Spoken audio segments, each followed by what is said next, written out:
Varsity Media offers live streaming services for any sport. With human beings behind the camera, you can expect the proper coverage angles during each game. We offer customizable options such as live scoreboard, multiple cameras, instant replay, graphics, and even announcers. Find out how you can save $100 off a live stream package with Varsity Media by calling 516-403-2050 or email ben@varsitymedia.net.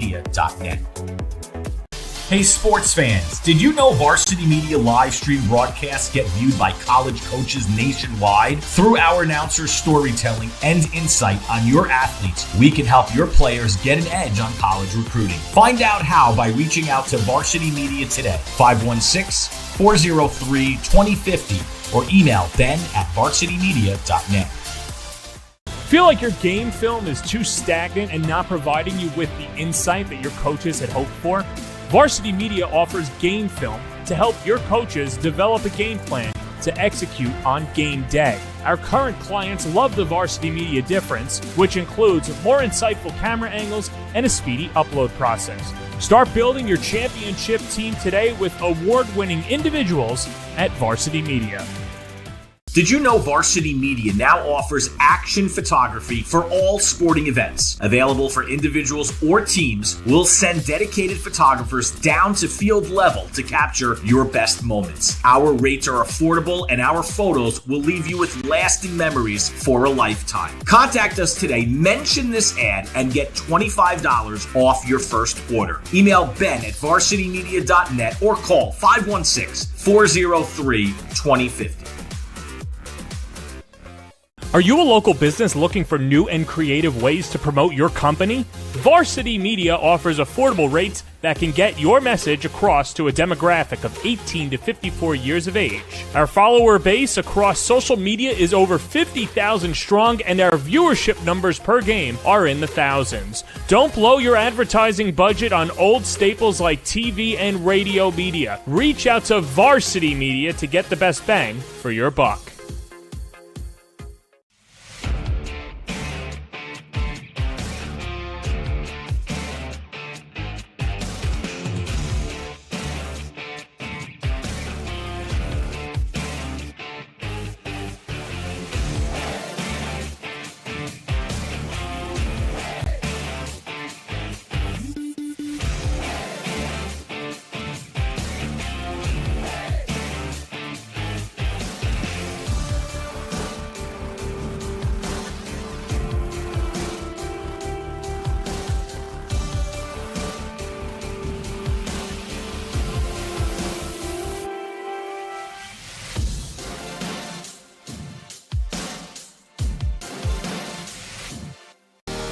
You're watching the Varsity Media Sports Network, the home for New York high school sports.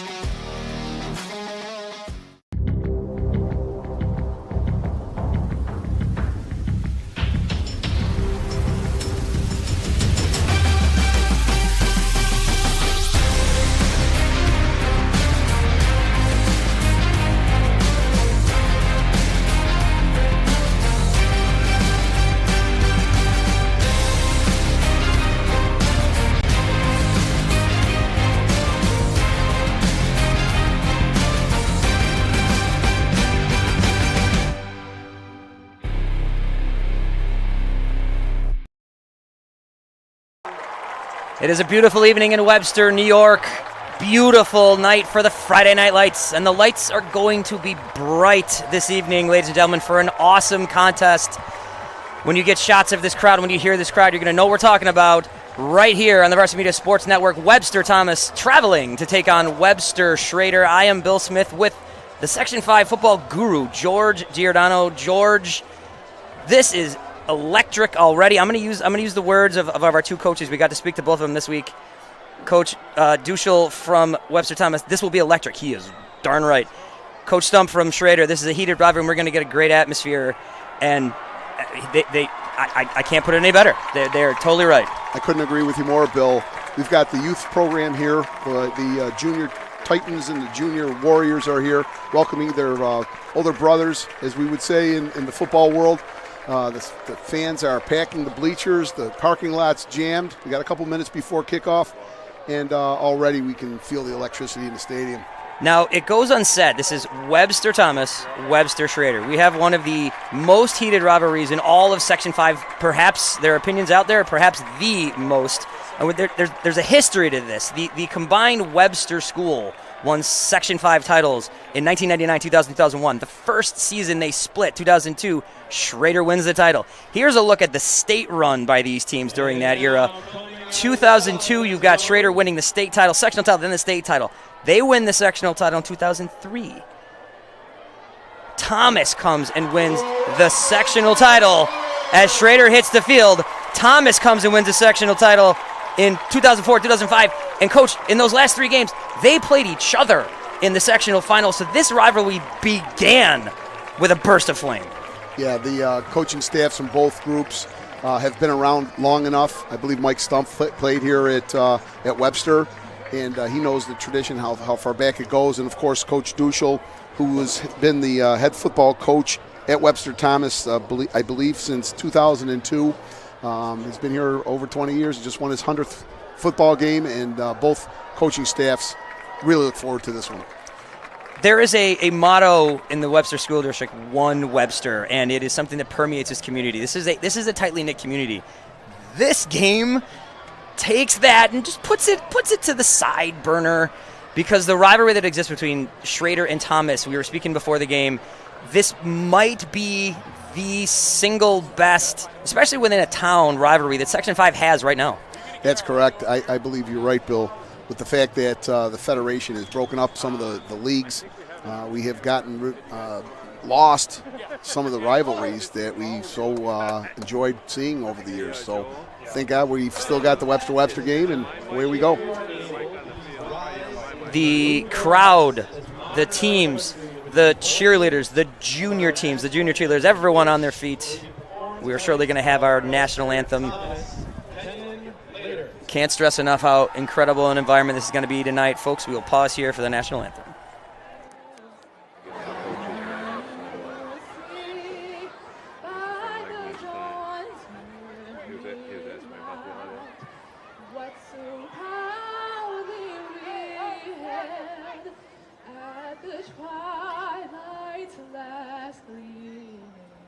Whose broad stripes and bright stars through the perilous fight, o'er the ramparts we watched, were so gallantly streaming, and the rocket red glare, the bombs bursting in air, gave proof through the night that our flag was still there.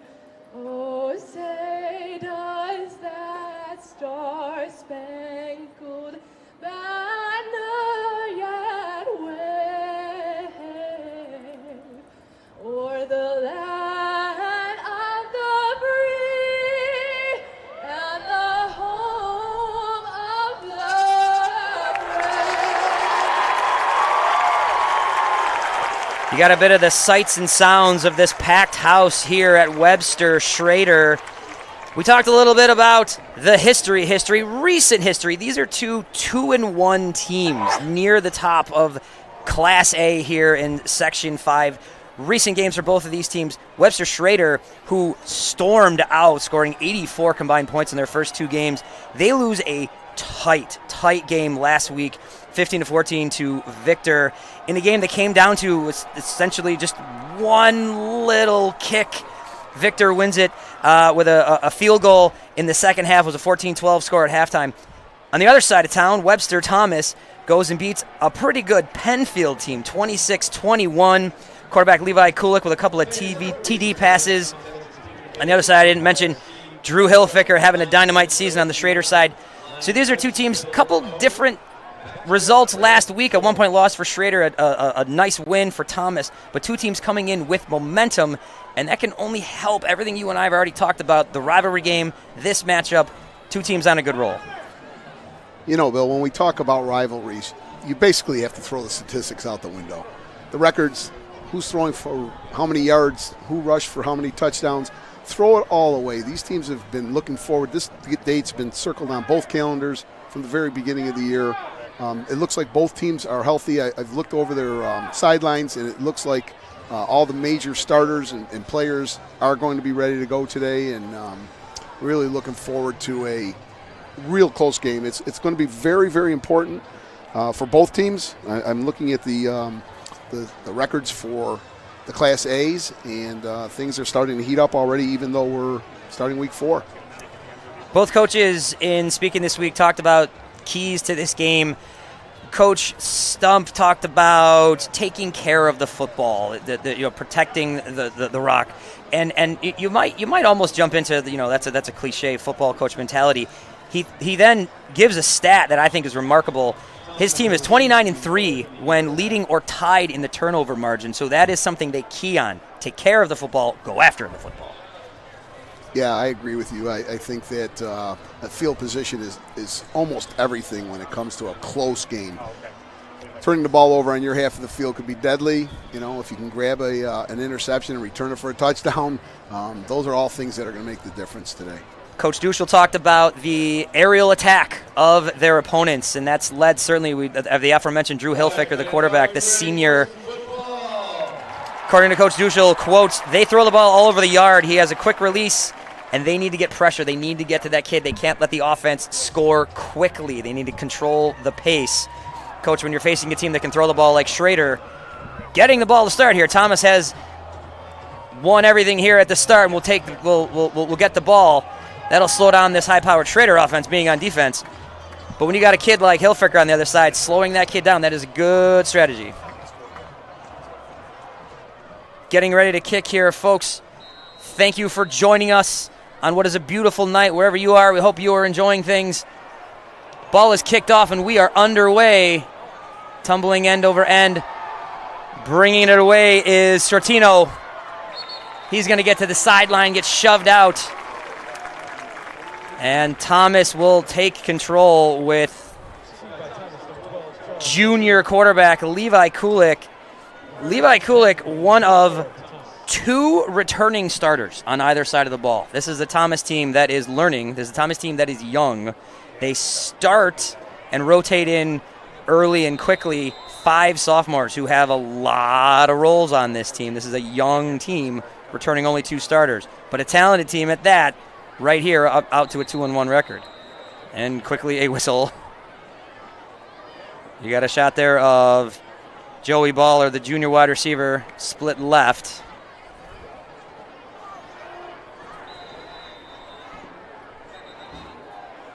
He gets an adjustment, a little hand there, a little help from the official, and we are ready to go.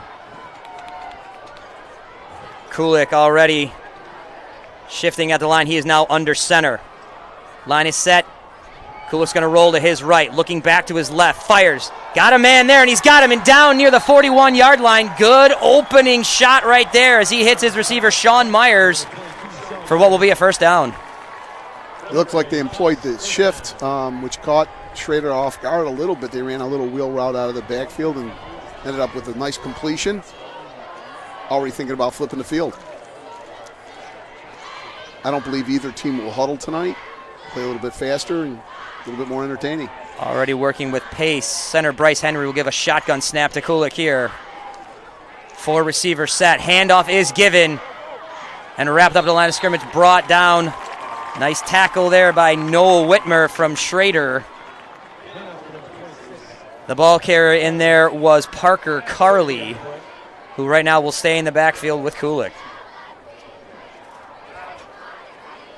Ben Adams split wide left closer to us. 3 receivers to Kulik's right, and he keeps Carley there in the backfield.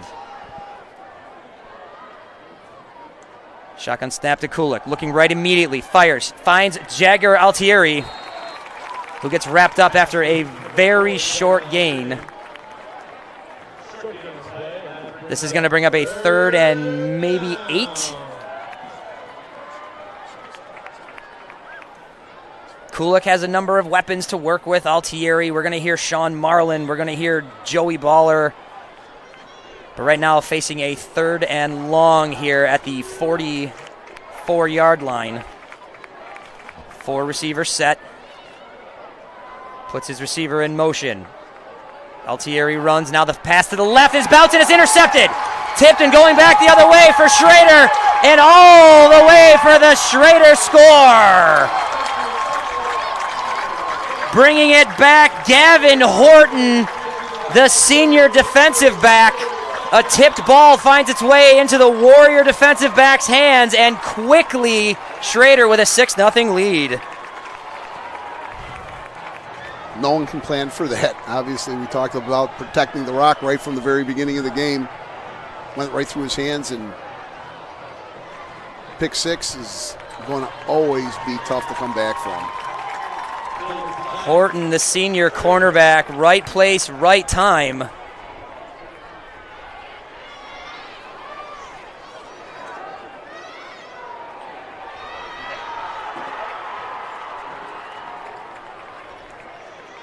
Extra point to come here. Not the start Thomas was looking for, but definitely we mentioned in the pregame the point that Coach Stump gave us. Protect the ball, go get the ball. Ball is down, ball is up, ball is good. Kick sails through, and very quickly, 7-0 Schroeder. Here's another look at it. Tipped ball gets taken back. Good wheels from the senior defensive back right there. Jeffrey Lender's kick was good on the previous play. From a coach's standpoint right now, you just got to talk to your team and say, all right, listen, we've spotted them 7 points. You know, we can't look back at that. We got to play the next down, see if we can grab a few first downs, and get right back into this thing with a score. Coach Ducel mentioned slowing this Schroeder team down. We were talking about that right at kickoff, and this is a defensive touchdown. But to your point just now, a sustained drive is what, it's early, but is what Thomas needs here on this ensuing, just to grab, I don't want to say grab the momentum again, it's still early, but to maybe stop this early from getting out of hand. Definitely. I think that if they can establish a little bit of the ground game and control the clock, that, even if they don't score, they can maybe flip the field a little bit, play some defense themselves, and see if they can grab a turnover. Carly and Shortino back once again to receive these kick. Tumbling kick finds its way to Shortino, who's going to bring it back. Getting to the right side, running into a wall of tacklers, but getting another yard or two after contact. Good return. This is going to give Thomas a start at around their 29-yard line.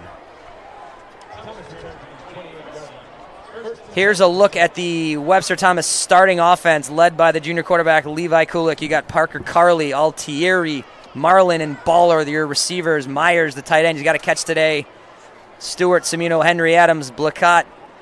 They are Bleckett. They're going to do the dirty work on the lines. Here's the starting defense for your Webster Schroeder Warriors. Whitmer, Ferreira, Zenkel, down low, Simpson, Burns, Miller, DeRosa. They're going to be the linebackers.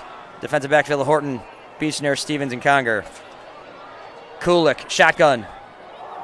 Gave his inside. Nice little run up the middle. Cutting through, yards after contact, and getting into some space, Parker Carley. Good run from the junior running back, Parker Carley. Schroeder's in a 3-3 defense, which would allow the Thomas Titans to run the ball a little bit, and of course, yards after contact was very impressive. Carley in the backfield once again. Still no huddle here for the Thomas Titans. 1st and 10. Give this to Carley once again. Trying to get around the right edge, and now the pile getting shoved.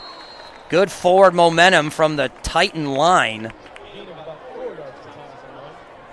4 yards on the carry. Near the tackle at the end there, and that pile was Aiden Stevens, the junior defensive back for Webster Schroeder. Looking over the size differential of the two teams, it does look like Webster Thomas has a little bit of an advantage with the size of their front 5 versus the 3 from Webster Schroeder. Baller and Shortino split left, closer to our vantage point. Kulik in the shotgun. Puts his running back in motion. He's going to take it himself up the middle. Finds a little crease. The ball is spotted right near midfield. That's a gain of about 4, maybe 3. And this will bring up a 3rd and short right from midfield. Yeah, right from the very beginning of the game. This is really a crucial down to be able to convert 3rd and 3, keep control of the clock and the ball. Definitely don't want to have to punt it back to Schroeder at this point. Sophomore center Bryce Henry will snap it to his quarterback. Kulik in the shotgun once again. 4 receivers with his running back Carly in the backfield with him. Motion, fake the handoff to Altieri, and then met at the line of scrimmage, maybe losing a couple of feet, was Kulik. And this is going to bring up a 4th and short, but this is an important spot here, and it looks like they're going to send the punt team on.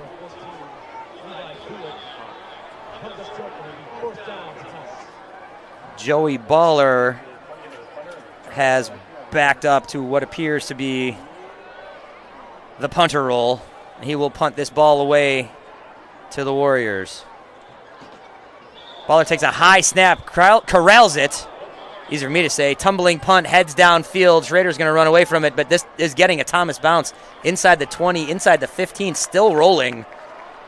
Just kind of staring at it down there, watching it go toward the sideline. Couple of guys. Jonathan Schmidt is in there, as is Max Mortallero. Sorry, young man, but a nice job on punt coverage down there.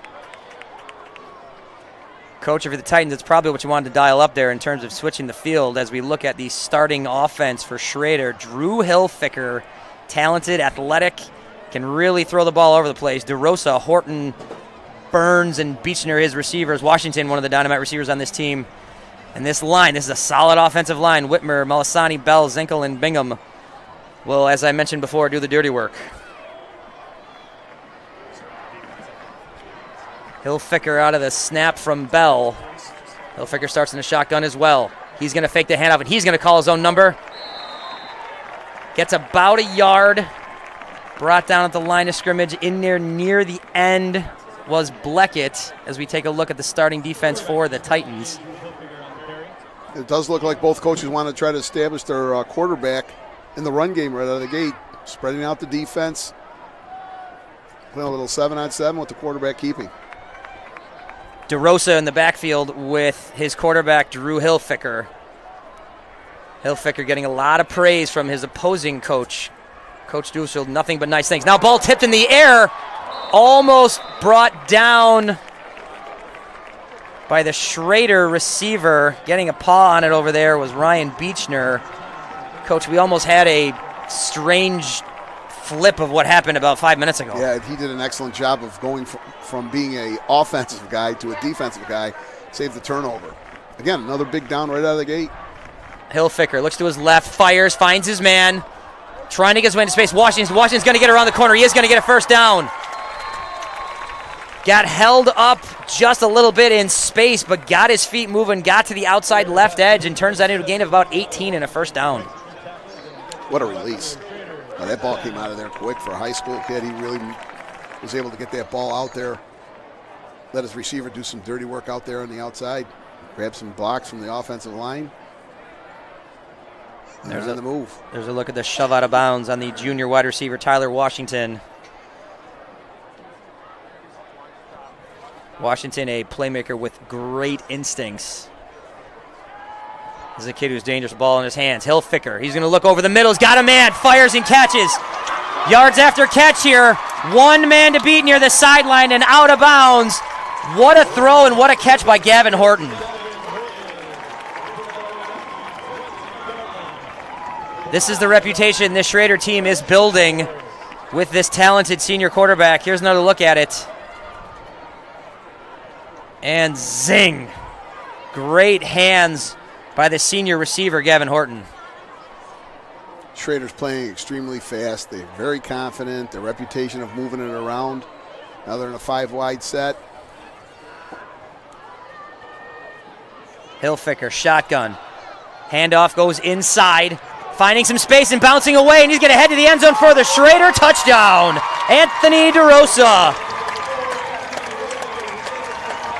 DeRosa got held up as he hit the middle of the line. Plants his foot, makes one turn, bursts to the left, takes it in, touchdown Schroeder.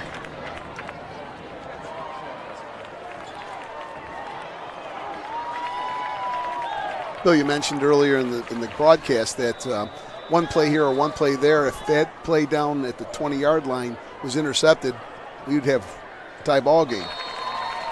Kick is up and good.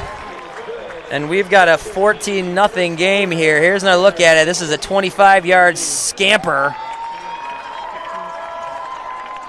A couple of guys had a look at him, and he rolls in right there. DeRosa is talented, a two-way player. DeRosa, one of a number of players that Coach Duschel mentioned as dangers on this Schroeder side, but a number of players that Coach Stump mentioned when we spoke this week who will fill in for the injured Justin Meyer, talented wide receiver who got hurt last game against Victor. Kid actually didn't realize the severity of the injury until after he caught 5 balls for 101 yards. But nonetheless, DeRosa, one of the number of Webster Schroeder players who are going to fill in for the missing wide receiver. And right there, he shows the speed. Coach, we got 6 minutes left still in this first quarter. Webster, one's a turnover. I mean, that's a thing. It's off of bounds. That is what it is. But this last possession, that was quick strike. That was quickly done. Yeah, obviously no one wants to be down 14-0 in the first half of the first quarter, but we want to make sure that the Webster Thomas players realize time is really on their side at this point. A lot of game to play.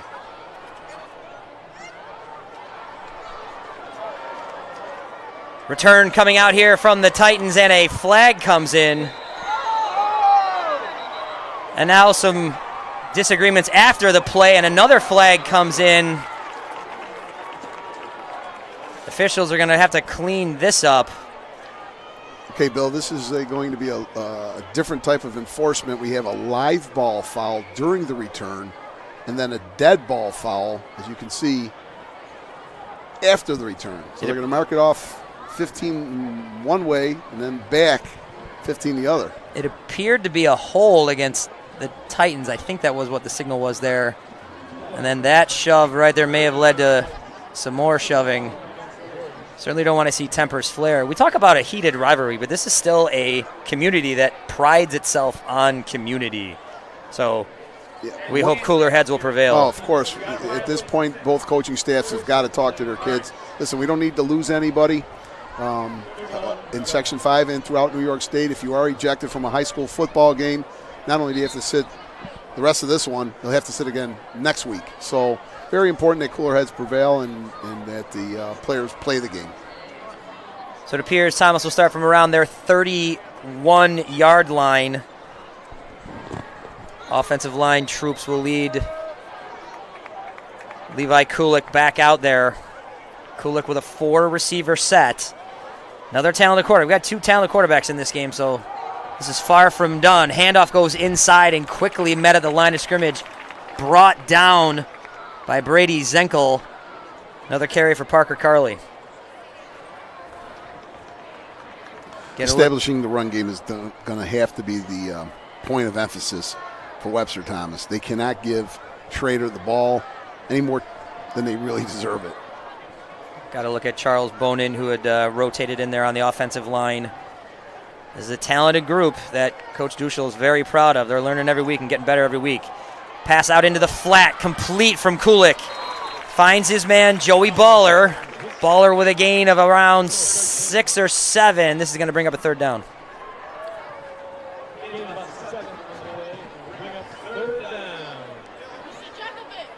Still no huddle from this Thomas team.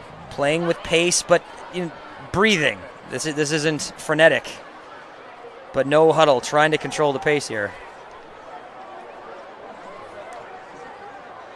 Kulik, 2 receivers on either side of him. Puts his man in motion.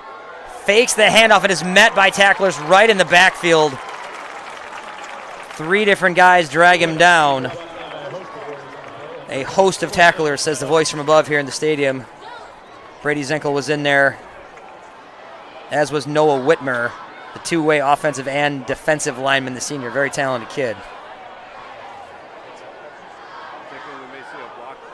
While Thomas and Schroeder both are not huddling, they're both getting signals from their sideline, taking their time, looking over the defense, and then making their call from the sideline. Baller takes another high snap, but gets away a really good punt. This bounces at the 29. It's going to take another friendly Thomas bounce. Little Fanning going to move this maybe another inch or so. Gets downed at around the 20 by Sean Myers, the senior tight end. Reception earlier. As we take a look at the Webster Schroeder schedule, those first 2 games, they scored 84 points over 2 weeks, 42 points twice. I can do some math here, folks. And then a dynamite football game last week against the Victor Blue Devils, and that's a very good Victor team. You see the rest of the schedule there. Tonight's the rivalry matchup. They go to play Hilton next week. Brighton, Irondequoit, Churchville to round things out. Yeah, I know the Hilton Cadets, our hometown. We are familiar with their work. We know they're 3-0 again. Coach Lapani's well over 200 wins, and they don't seem to be breaking stride out there, so that's going to be a tough out as well. DeRosa in the backfield with Hilfiger. Hilfiger's going to throw, looking to his right. Sidearm throw. Maybe a little miscommunication there that sort of sailed into the coaching staff. You won't see a lot of moments like that from Hilfiger. Something I noticed in the pregame, the Hilfiger is a highly touted young man. You know that we've seen that quick release, that quick trigger. This is a kid who can throw from multiple arm slots. I saw him throwing what might as well have been shortstops turning double plays about an hour ago. We call that the Mahomes effect. That is, just kind of slinging it around and throwing it around defenders. He did have a block pass earlier in the game, and this time he just kind of throws it off sidearm. Unfortunately, his receiver was Coach Stump. Here, the inside handoff gains about a yard. DeRosa didn't get a lot of room here. This is going to quickly bring up a 3rd and long for Webster Schroeder. Empty backfield for Hilfiger. And again, Schrader's spreading this field sideline to sideline. You got guys below the numbers on both sides, and that stresses the defense. Now we're deep into the play count. DeRosa does move into position, now leaves the backfield. Hilfiger back to pass, looking to his left. He's going to run with it. Gets outside, slings it away near the line of scrimmage. Doesn't look like he was past it. What a play. He was getting chased by Tyler Stewart, the Titan defensive lineman. Got away a ridiculous throw. Brought down from DeRosa, who'd come out of the backfield. Here's another look at it. This is a heck of a thing. Did we not just talk about Patrick Mahomes? It's quite an imitation right here. Looks like he's giving up a sack, dumps it out. I don't know if that was intentional or not, but he got the job done. What a play by the senior quarterback. Great instincts, making something out of nothing, and that something turned into what looks to be a 20-yard gain and a first down. Now a handoff goes inside and brought down with some intensity. A little celebration there. Getting the blood moving there. Michael Wells, the sophomore linebacker.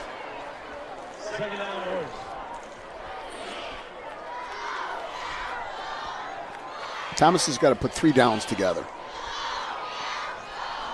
Defensively, they've had their chances. Now's the time for them to get the ball back and put something together offensively. Drew Hilfiger now with number 0, a number I love in sports. That's just a Bill Smith thing. Jack Simpson in the backfield with him. Fake the handoff to Simpson. Now a sling sidearm throw, diving attempt from Sean Marlin. There is a flag. I think there was a hold right in front of the quarterback. With this type of offense and the fact that they can score quickly, now comes a decision by Coach Duschel. Does he decline that penalty and get it to 3rd and 11, or will he take him back to 2nd and 20? Debate seems to be had. The official moving toward the Titan sideline. If I was a betting man, I'm going to say he's going to decline it. I am not going to take that bet, Coach. One does not bet against the guru. One named Bill Smith does not bet against the guru. There we go. I like that. I like that decision by Coach. This high-powered offense that Schroeder has, you don't want to give him an extra down. So you got him in third and 11. I got to come up with a play. So a 3rd and 11 play, more of a bunch formation, different look here. Beechner in the backfield. Receiver goes in motion. That was Horton. Now Horton's going to get the ball and quickly met behind the line of scrimmage with some more intensity from Michael Wells.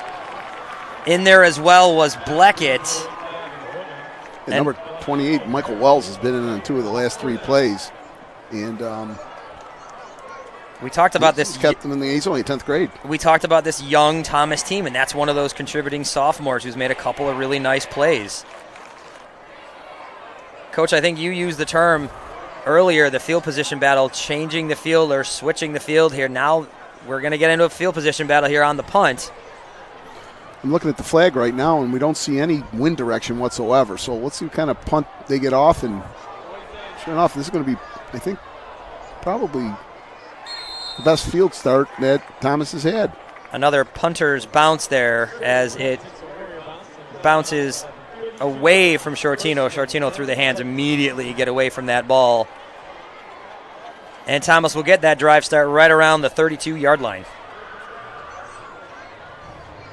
Just keep playing. Whatever your plan was to come in, just stay with that. You got plenty of time. You can punch one in here. You know, you're going to tighten things up defensively.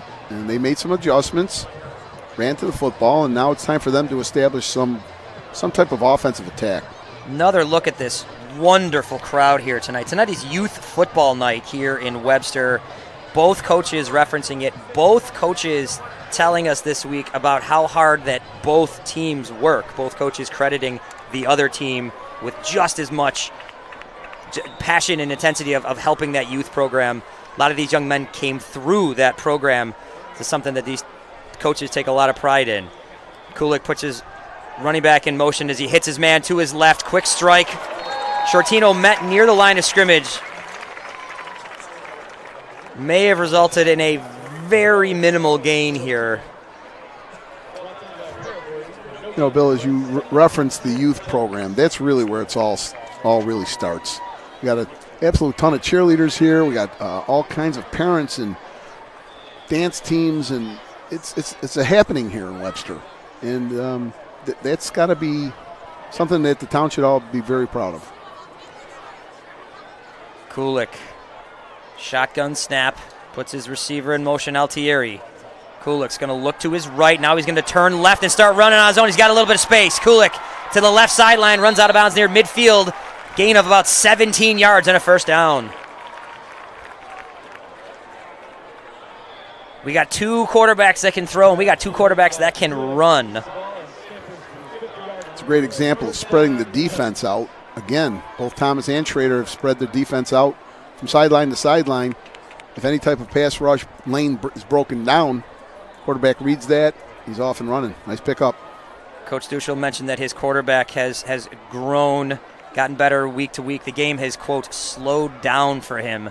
And this is a kid that can use his legs clearly. As he moves to his right, finds his man but can't handle it. Joey Baller maybe just behind him as Baller was moving to his right.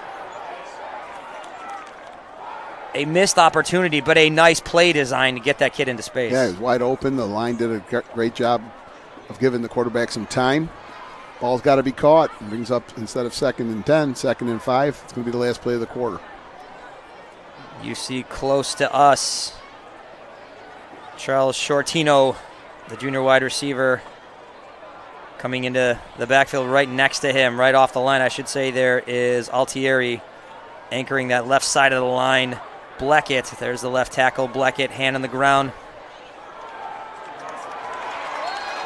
And a play design that was taking the quarterback up the middle. Kulik found nothing.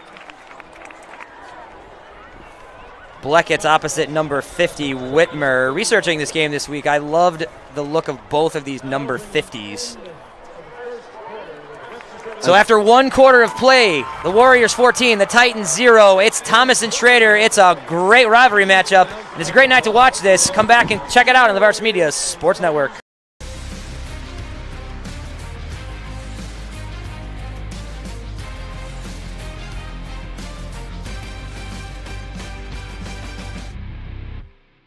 Varsity Media offers live streaming services for any sport. With human beings behind the camera, you can expect the proper coverage angles during each game. We offer customizable options such as live scoreboard, multiple cameras, instant replay, graphics, and even announcers. Find out how you can save $100 off a live stream package with Varsity Media by calling 516-403-2050 or email ben@varsitymedia.net. Feel like your game film is too stagnant and not providing you with the insight that your coaches had hoped for? Varsity Media offers game film to help your coaches develop a game plan to execute on game day. Our current clients love the Varsity Media difference, which includes more insightful camera angles and a speedy upload process. Start building your championship team today with award-winning individuals at Varsity Media. And we're back. You have got the opening seconds of the second quarter. 14-0 your score. Schroeder leads Thomas. Kulik rolling, taking it himself. He's got a little bit of room, and he uses those legs once again to get a Thomas first down. Not a design run. This is a quarterback who turned something out of nothing. A look at head coach Scott Duschel. This man has led this program for 22 years, got his 100th win last week. He's overcome some struggles of his own, but he's here stronger than ever. I've known Scott Duschel for probably 30 years. He is a fighter. Bottom line is whatever life throws at him, he's going to make sure that he does everything he possibly can to get himself back on the sideline. God bless him. He's done a great job of recovering and doing a good job of motivating his team. Cooling and a false start. Maybe. You see the Schroeder defensive backs, especially junior Aiden Stevens. Well, that was an easy one. That was a false start by number 4. They let it go, thinking that he might reset, but then they ended up with a delay of game penalty anyway. So, ball doesn't lie. Part of this evening's festivities include a fundraiser on behalf of the Wilmot Cancer Center. Second year they've done this here in this matchup. Donations and apparel are for sale here in the stadium. Boosters from both schools, and this is near and dear, as we were just speaking to Coach Duschel, diagnosed last year, but battled through treatment is, as I mentioned, stronger than ever, as this punt will land inside and take another punter's roll. Each punt we've seen tonight has gone and gone and gone. Looks like we got a yellow flag right around the 46-yard line. Thinking it's a personal foul against Schroeder. And this could back them up even farther. Ball had been down at around the 23. Again, this is an official's interpretation. Was the kick away? Was it a loose ball? Obviously, it was a loose ball because Schroeder never picked it up. So this could end up being Webster Thomas's ball. So the referee signals the dead ball foul against Schroeder. Thomas is going to move way down. At the end of the punt? What's the signal going to be? Dead ball. It looks like Hilficker's offense is getting ready to go on the field, so this is going to back up the Schroeder offense. Must have been after the kick. After the kick, a 15-yard penalty tacked on to the end of the play. An unsportsmanlike conduct called. This is going to back Schroeder up to their own 11-yard line. 12 says the scoreboard. For a 1st and 10 to get this drive started. The field position battle that my counterpart here, the Guru, mentioned earlier. Thomas now with a chance here. Get a stop. Maybe get some good field position coming back the other way. Schroeder, on the other hand, with an opportunity here to blow this wide open. Receiver in motion. Hilfiker, sidearm sling. felt the traffic behind him, could almost kind of smell those instincts. He knew he was under duress. Great pressure from Dom Bleckett. Well, Thomas has settled in defensively. Other than that first drive by the Schroeder offensive unit, they've done a good job of getting pressure, getting some heat, knocking some balls down. That's what you're going to have to do if you're going to beat the Schroeder team. Ari Gaffel puts his hand in the turf, the nose tackle. Some confusion in the backfield. DeRosa asking questions, and I think... Yeah, they're going to take the timeout. And with their timeout, we will also take a timeout. Folks, stay with us. Rivalry Week here on the Section 5 Match of the Week here on Varsity Media Sports Network. I mumbled through. Hey sports fans, did you know Varsity Media live stream broadcasts get viewed by college coaches nationwide? Through our announcers' storytelling and insight on your athletes, we can help your players get an edge on college recruiting. Find out how by reaching out to Varsity Media today, 516-403-2050, or email ben@varsitymedia.net. And a quick break brings you right back here to Webster Schroeder High School, hosting Webster Thomas. The Titans visiting the Warriors here. You're watching all this on the Varsity Media Sports Network. Second quarter action as the Warriors lead the Titans 14-0. Schroeder with a 1st and 10, getting a drive started deep in their own territory. Dropping back Hilfiger over the middle and tipped maybe a piece of that. Jumping into space, not quite bringing it down, was Jake Polizzi. And this is going to bring up a 3rd and 10 for Webster Schroeder. Hilfiger getting his play call. DeRosa with him in the backfield. Washington split left, closest to our sideline. Hilfiger's going to roll right, immediately looking there, under fire, throws over the middle, he's got a man, complete for a 1st down. Once again finding Gavin Horton. Horton had the interception return for the touchdown at the beginning of this game. Here's a look at it, looking right, brings his eyes back toward the middle and finds Horton. Good ball, good catch. Good tackle at the end from Sean Marlin. Yeah, there was some pressure, too. He got rid of it just in the nick of time. We're talking about a step or two. Again, he gets the completion done and doesn't give up the sack. It's huge. Washington and Burns to the right. Down here with Horton. DeRosa in motion. Hilfiger. He's going to pitch it right to DeRosa. He gets wrapped up and brought down. Said Dom Blackett's name a few times tonight. That was a good piece of tackling right there. Number 50 is an excellent player. I've broken some tape this past week, and number 50 at Webster Thomas is a player. He is one of those, the other of the two returning starters, Bleckett and Kulik. Made a note that both number 50s in this game, excellent two-way players, both linemen, both fiery, both great leaders. Dom Bleckett for the Titans, Noah Whitmer for the Warriors. Hilfiger takes the shotgun snap. He's going to roll left hand. He's going to flip it to DeRosa. DeRosa finding some room, getting outside to the left edge and around for a 1st down. Excellent design. They set that up the last couple of series by running that sprint action. Then they bring DeRosa underneath with a little flip to him.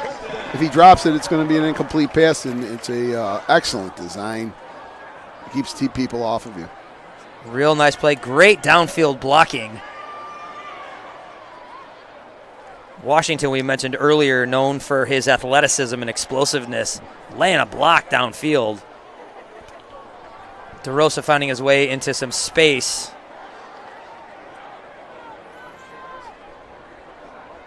Now a 1st and 10 from near midfield for Webster Schroeder. Simpson in motion, firing over the middle and caught. Nice hands. Brought down after a gain of 20. Horton again displaying some incredible hands on that zing of a pass from Hilfiger. Yeah, that's the second time they've completed that pass over the middle. They like to throw the ball between the two safeties, and he's been able to. Gavin Horton has had a couple of great catches in traffic. And shrugged off a tackle there. You just saw it, caught it, shrugged it off, and now what looks to be maybe a false start. This will back Schroeder up a little bit after the Horton catch. Horton's had a couple of those that you mentioned, Coach. What a release. I can't believe how that ball comes out of his hand. It's just really a top-level quarterback. You can tell he's done his work. Footwork's great. Got great arm strength. Receivers are all complementary to one another. They're a good football team. Horton, the senior wide receiver, had 3 touchdowns against East Ridge a couple weeks ago in that 42-14 victory that Webster Schroeder had over the Lancers.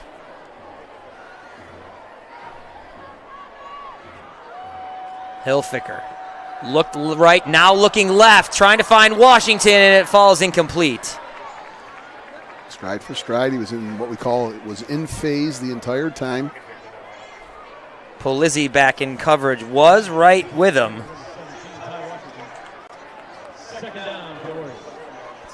Ty Washington, one of these multiple weapons that Hilfiger can find, the Schroeder team can deploy. Now a 2nd and 15. Hilfiger with DeRosa in the backfield once again. Snap will come from Bell. Hilfiger giving orders. Play clock is running out. Just gets it away and rolls right. Firing right. Finding a man. Getting 3 yards, maybe? Ryan Beechner with the reception.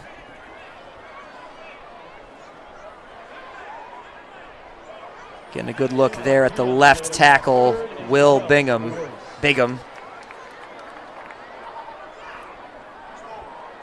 Senior offensive lineman anchoring that left side.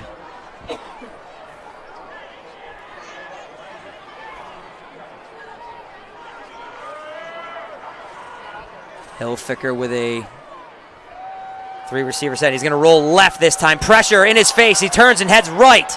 Now he fires toward the sideline. He's just getting rid of this one.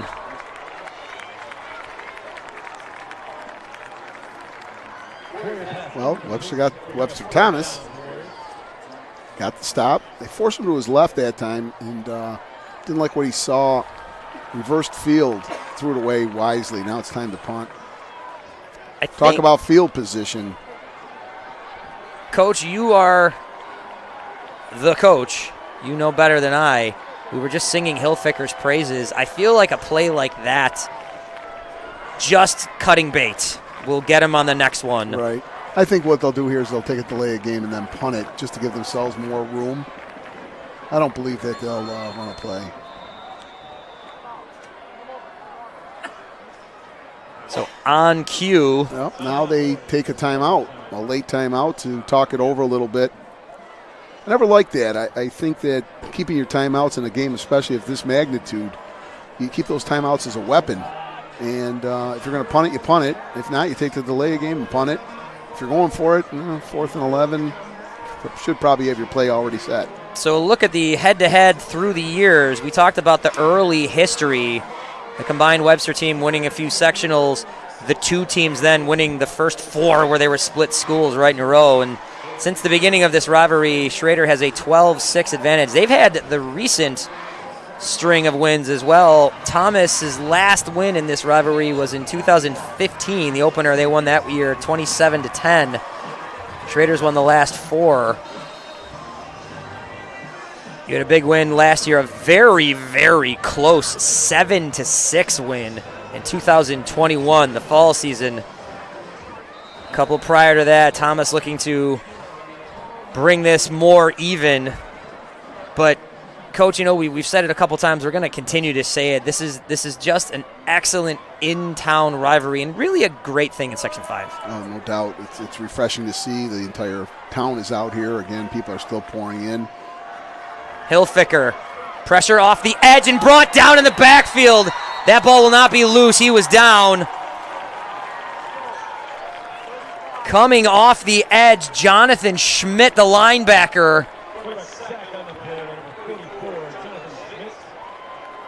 Well, maybe that's a spark that Thomas needs. Got great field position now, 35-yard line, and heading the other way. They got to come away with points, I think, at some point at this juncture in the game. Here's a look at it. Schmidt came flying around that edge, the senior linebacker. Ari Gaffel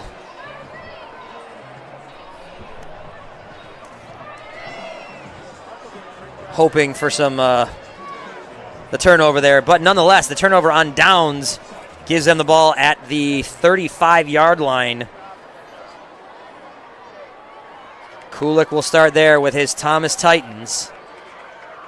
Kulik will once again take a shotgun snap. And moving his running back, but a delay. Ouch. Play clock says 0. Yeah, ouch. Just when you picked up a little momentum, you end up forgetting about the 25-second clock. A lot of high schools don't have them, and if you're not used to playing with them, sometimes that comes back to bite you. You got to be ready to play. The aforementioned Jonathan Schmidt was in the backfield, still is. Had just sort of got himself set when that clock moved to 0. Clock at 10 now. Kulik with a bunch of time at this point. Claps his hands, gets the snap, fires to his left, hits Altieri. Altieri running up the right sideline, his right, defensive left. Gain of 5, and they got back what they lost on the penalty. Yep.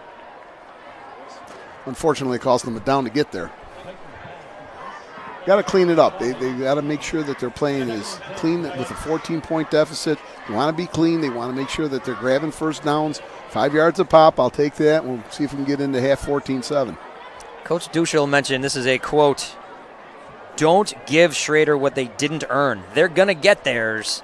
Don't give them more. So penalty-free, mistake-free as his quarterback runs up the middle and gets about 6 yards. A flag near the end. This looks like possibly a hold or maybe a face mask. We'll see which way. Yep. Thomas players are indicating that it's against Schroeder, and I thought I saw a flash of a face mask there. Right as Kulik hit that pile. Yep. 15-yard penalty, automatic first down. Kulik proving to be dangerous with his feet. When he gets those legs churning, he's had a couple of their biggest gains. Here's a look at that last play. Right there, there's a yank. Yep, when he reached the line. Putting Altieri in motion. Kulik zings to his left, finds Altieri. Altieri trying to get around, find a little space. Does get a gain of about 2. Nice tackle down there by Garrett Conger, the junior defensive back. Schroeder's team defense is really quick. You got those 3 linemen down, and they're really running at the football. Everything is thrown laterally, and they're near the football at the end of each play. Well coached. 7 and change here. Schroeder still with a 14-0 lead. Thomas moving the ball right now. Kulik looks to his right, finds his man, reception. And this will be, I think, yes, a first down. Joey Baller on the reception there. And here comes Thomas. Again, they've stayed with their game plan. They didn't panic. Moving the ball through the area and on the ground. Be interesting to see if Thomas runs the running back at all tonight. The quarterback's done most of the leg work. Presently, number 44, Jonathan Schmidt, is lining up in the backfield. Altieri in motion once again. Kulik's going to look his way, but then run it himself up the middle. Bangs off a tackler. Turns what was contact right at the line of scrimmage into a gain of about 3. Nice little first down play. 5, says the voice from above. I was way off.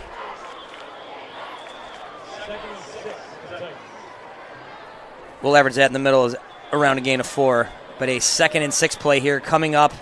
Thomas moving the ball, stretching out a drive. This is just what they need to keep right on with this one. Altieri and Marlin split wide to the right on our side. By far their best drive of the night. They want to cap it with some points. Kulik looks right. Finds Altieri. Reception made, shoved out of bounds around the 30. And this is going to give another first down. Yep, they're moving the sticks. Yep, nice and easy. Again, the high-powered Webster Schroeder offense is on the sideline right now as Thomas controls the clock. Jack Simpson in there near the end on the shove out of bounds. These quick strike Thomas passes working well for them right now. You want to take what they give you. They obviously, Schroeder does not want the ball thrown over their head, so they are giving them some room on the underneath out cuts and the short stuff, the comebacks. And they'll take what Schroeder will give them. Kulik's going to give to Schmidt. Schmidt's going to bang ahead and get tossed down after a gain about 3.5. Yeah, you're looking at the clock. The clock is ticking. The game is shortening. They can come back with a score here as the half ends. 14-7, things weren't looking great for Thomas, but now all of a sudden, we got a ball game. Got to look there at the junior right tackle, Tyler Stewart. This Thomas team with quite a future, a lot of sophomores, but a lot of juniors in this lineup. Not that you want to look ahead to next year, but setting up well. Floating one into space and making what appears to be an interception. It is picked off on a diving play by Tyler Washington. Talked about his talents as a wide receiver. Here, his talents as a defensive back. Those talents kind of overlap there, Coach. Yep, what an effort. Laid out for it. He knows how important this drive was. Now what? Does Thomas want the ball back? Obviously they do. They've got 3 timeouts. If they can get the ball back, still get an opportunity before halftime. Baller rolled into space, the ball just beyond his reach and flying in from his cornerback position. Here's Washington right here, zing. Great effort. What a play by the junior dual threat receiver and defensive back, Ty Washington. Receiver in motion, Hilfiger, now a whistle. I see a red play clock at 0 yet again. Yep. About 4 years ago, the National Federation of High School Football instituted the 40-25 clocks, which has become a very important part of your preparation throughout the week. You need to know exactly how much time you have to run a play. There's no real fiddling with that anymore, especially when you have the play clocks that everybody can see. So now Hilfiger getting his play call. Again, seen a lot of this. I'm not sure, Coach, we haven't seen very many, if any, huddles tonight. Love it. Hilfiger gives. Handoff goes inside. Bursting over to the right. Ball carrier on that one was Aiden Stevens. Stevens gets back the penalty plus a yard. This will bring up a 2nd and 9.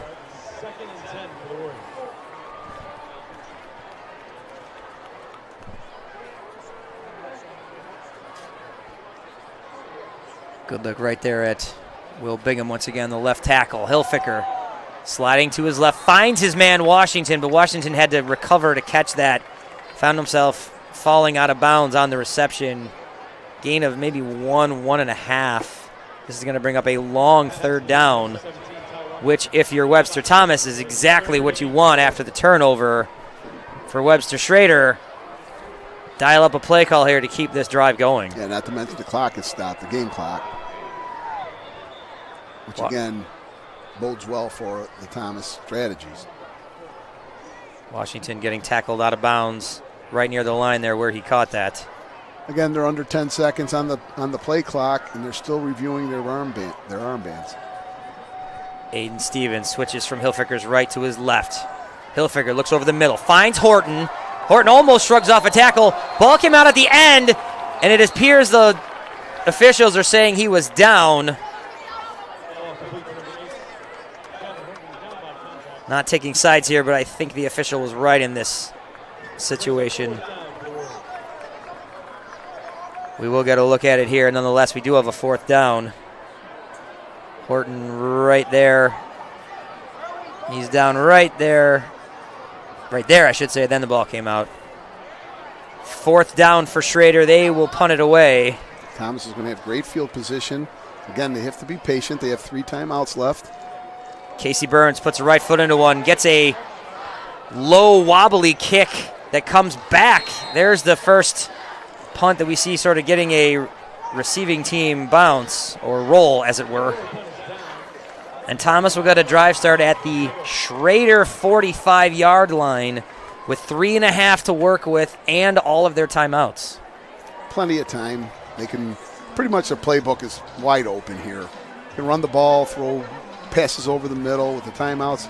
Plenty of time, 3.5 minutes with about 45 yards to deal with.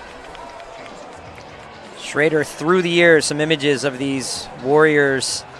The last 21 seasons, they have been the Webster Schroeder Warriors, following the split from the Webster High School. First season as a split pair of teams was 2002. Kulik. Handoff. Fakes. Takes it himself. Runs right. And he's going to go to the end zone for the Thomas touchdown. I said it before. This kid can do it with his legs. Fakes the handoff left. Runs right. And he split through a seam. Ran away from everybody and puts Thomas on the board. We've got ourselves a ball game.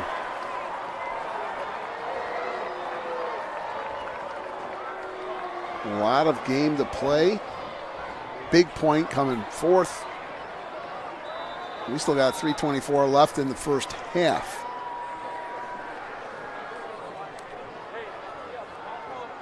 PAT ensues here. Ball is snapped, ball is down, ball is up. Ball is good. And now a 14-7 matchup. Here's a look at it. Shrugs one tackle and then untouched through there to the end zone, running away. We've seen Aiden Stevens as a dynamite athlete. When Kulik is running away from somebody, that's impressive. He's done a great job on the ground tonight, and he's become their main threat on the ground. So, you know, you got to have to make some adjustments at halftime to put a body on him. Now, scoreboard says 14-6. I thought they mentioned that down there that it was good. I thought so too. I thought I saw a signal that was. The Schroeder scorekeeper is being a little stingy with the points tonight, but I think it's 14-7. There we go. Confirmed both in the stadium and on the Varsity Media scorebug. 14-7 now your score. Now, we had just come back saying Thomas had a little more than 3.5, 3 timeouts. Schroeder's going to get the ball here with a little less than 3.5 and timeout. But time to get right back the other way.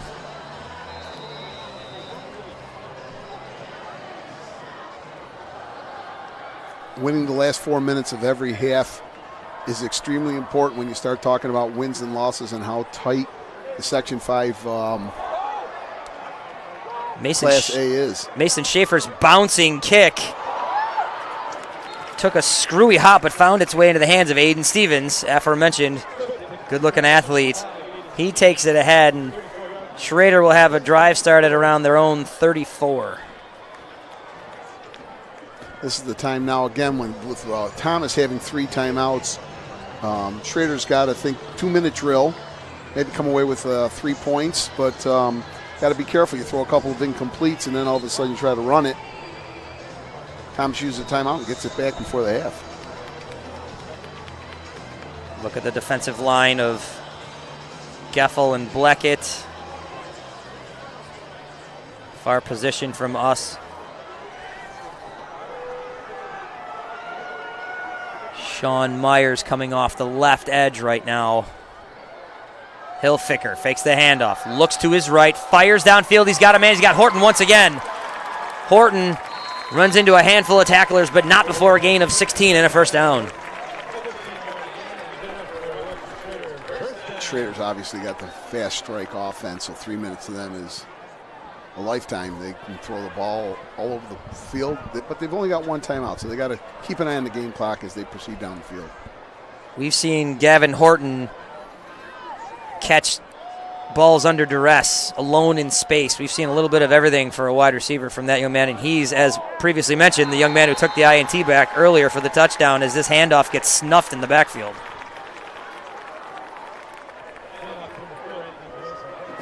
DeRosa loses a few yards on that one. 2nd and 14 for the Warriors.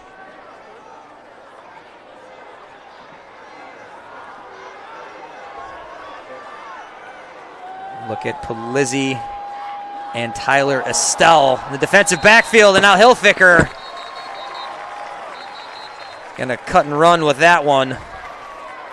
Now the cat and mouse game begins. It looks like Thomas is going to call timeout with 2:10 left in the half, knowing that Schroeder is in what we call behind the chains mode. 3rd and about 20. Definitely a defensive coordinator's dream to dial up a nice exotic blitz and see if they can get another sack. Coach, that's maybe the 3rd time here you've answered the question that was in my head. So as you're reading my mind, right here with this 3rd and long, you used the term just now, exotic blitz.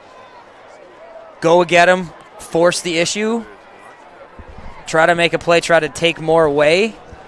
Well, there's two trains of thought. You can try to do it at the front end with the blitz, try to get him on the ground, or do it in the back end and try to knock the ball down or grab an interception. But you definitely want to put some heat on him because it's been seen that when he has a little bit of time, he's got the arm strength to throw it. Now, 20 yards is a long way, but I want to try to maybe come up with a sack and grab the field position. Again, Thomas has got the 2 timeouts. So maybe, just maybe, a draw screen by Schroeder, something that ends up on the field to make them burn that timeout and grab some yards back. So a 3rd and a lot, 3rd and 21 here for Schroeder. Yeah. The shuttle pass that we saw earlier might be dialed up right now. I'd like to see that. Hilfiger puts DeRosa in motion, fakes it out that way. He's got a little room in the middle of his own. Hilfiger, if he gets to the right edge here, he might have a shot at the first down. He goes out of bounds after a long gain, but he's still going to be about 6 yards short of a first down. But he crosses midfield in doing that. Yeah, there's no doubt you punt this out of there. Clock is stopped. Don't give them the ball here. Don't even think about turning the ball over at midfield in a close 7-point game. Short of getting the first down, that's probably the best thing you could dial up. And we're saying all this, seeing Hilfiger right now looking for the next play. And on this 4th and 7 from the opposition's 47, they're going to go for it. Snap to Hilfiger, pitch inside to DeRosa. DeRosa got a room. He's going to get the first down. DeRosa tackled at the 30 after a gain of around 17. What a gutsy call. We were only one play off, really, that shuttle pass inside. And well-designed twice now tonight. They've run that play. Actually, that time they handed it off to DeRosa. And what a gutsy call. First down. Coming in and didn't have any second thoughts about that. He was going for it right from the very beginning. That came in quick. Hilfiger looking left, picked off. What an outstanding piece of defense from Jonathan Schmidt. There is some laundry out there. We'll see what the flag is, but Schmidt gets his hands into that passing lane. Personal foul against the Titans, and this is going to result in a Schroeder first down.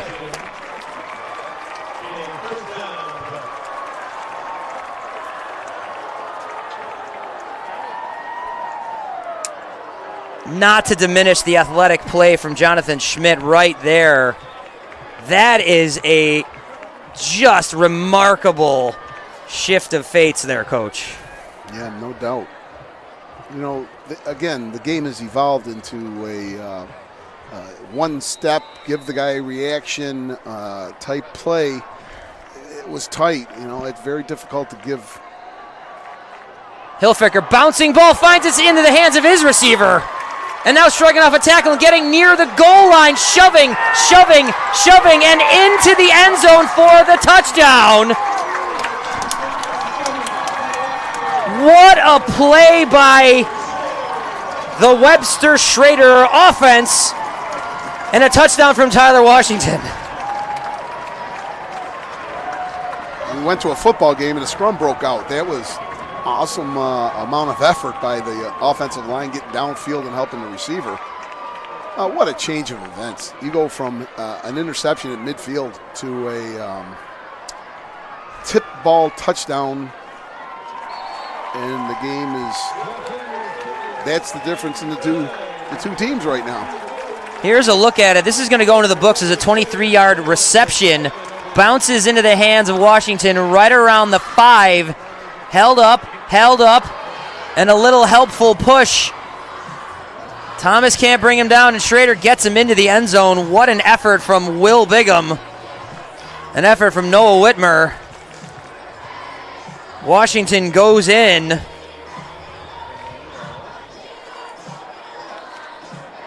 Great effort. Great effort by the offensive lineman to assist. Coach, with both fan bases, coaching staffs, these kids with the perception of everything in mind, that last sequence has to be just inspiring for the Warrior faithful, and that's gotta be painful for the Titan faithful. Yeah, let's go back to the interception, which was called back because of the roughing of the passer. Again, questionable, within a step, maybe two. The referee interpreted it as a roughing the passer, so you can't really argue with that. So instead of it being Thomas's ball at the 50, now it's all of a sudden back to a 2-score game. So let's see if Thomas, again, with the 2 timeouts, can do something with it. Jeffrey Lender's kick is away. Here come the Titans bringing it back once again in the hands of Shortino. Shortino, he'll get wrapped up and brought down near the 30. So the Titans will work with a 1st and 10 around their own 29, maybe the 30. They've got 2 timeouts and 1:16 to work with. Coach, play with pace, play to get those points in this last 1:16, or just try to find some rhythm. You got to be careful. You throw a couple of incomplete passes, and all of a sudden Schroeder's got the 1 timeout. You make him punt again, and who knows? So we'll find out right out of the gate. If he runs the ball on this down, they'll want to get out of the half. If they throw the ball, then they're thinking try to get down and score. We'll see what happens. Kulik, Carly in the backfield once again. Linebackers back away. Kulik gives to Carly. Carly looking to bounce left. Had what looked like a seam right as he put his foot in the ground, but wrapped up and brought down by a host of tacklers. Yeah, I think Webster Thomas wants to get out of the half. In there on the tackle, Robert Ferreira, the defensive lineman. Kulik fires to his left, finds his man quickly, Altieri. Altieri is wrapped up and brought down. Now flag comes in late.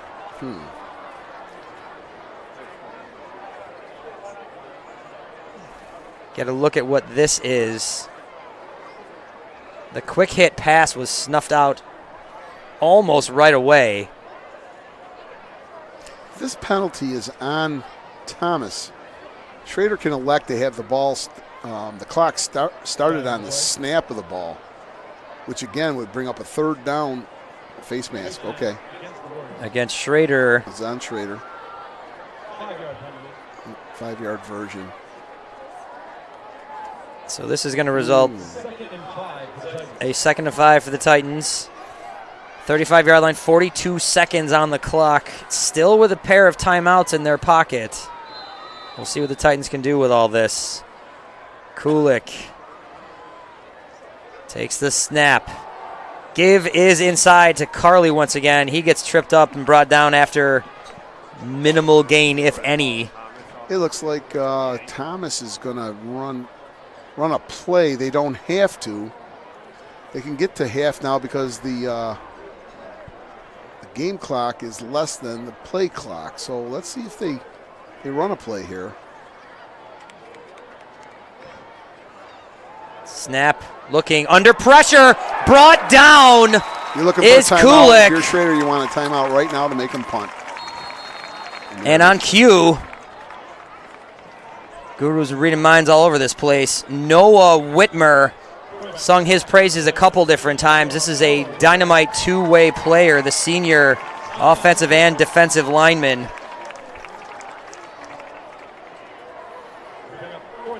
Here's a look at it. As he runs in, Kulik has no idea he's behind him. Is it number 50 again? Both number 50s, like you mentioned earlier, Bill. Both kids are playing great tonight and have been playing great all year. Brady Zenkel, the two-way lineman, also in there.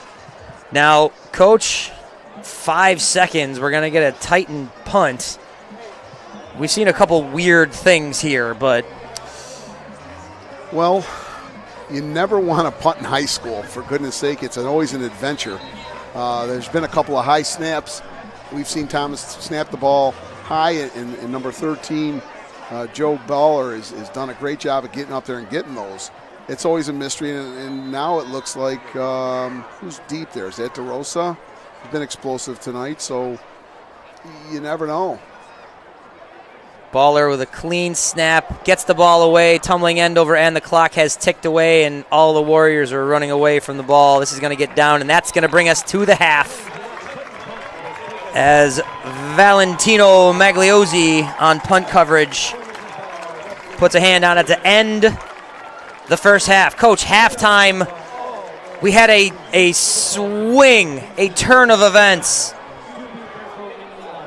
Titans heartbroken there, Schroeder emboldened, but we've got an entire second half to play with this 21-7 score. Yeah, you can look back at almost any high school football game. Because the quarter's only 12 minutes long, you can go back and say, those were the two plays that were the difference in the game. Instead of it being a 21-7, maybe it was a 14-14 game with the interception here at midfield. You don't know, but they're quick quarters, and one or two plays could make the difference. We're going to go with the dancing feet there of Aiden Gordonier. We're going to take you to halftime. Folks, your score here at Webster Schroeder. The Webster Schroeder Warriors 21, the Webster Thomas Titans 7. We've got second half action coming your way here from Webster Schroeder. Stay with us. You're going to see all of this on the Varsity Media Sports Network. You're watching the Varsity Media Sports Network, the home for New York high school sports. Hey sports fans, did you know Varsity Media live stream broadcasts get viewed by college coaches nationwide? Through our announcers' storytelling and insight on your athletes, we can help your players get an edge on college recruiting. Find out how by reaching out to Varsity Media today, 516-403-2050, or email ben@varsitymedia.net. Varsity Media offers live streaming services for any sport. With human beings behind the camera, you can expect the proper coverage angles during each game. We offer customizable options such as live scoreboard, multiple cameras, instant replay, graphics, and even announcers. Find out how you can save $100 off a live stream package with Varsity Media by calling 516-403-2050 or email ben@varsitymedia.net. Did you know Varsity Media now offers action photography for all sporting events? Available for individuals or teams, we'll send dedicated photographers down to field level to capture your best moments. Our rates are affordable and our photos will leave you with lasting memories for a lifetime. Contact us today, mention this ad, and get $25 off your first order. Email ben@varsitymedia.net or call 516-403-2050.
Hi, I'm Gene Sterator, CBS Rules Analyst and longtime sports official.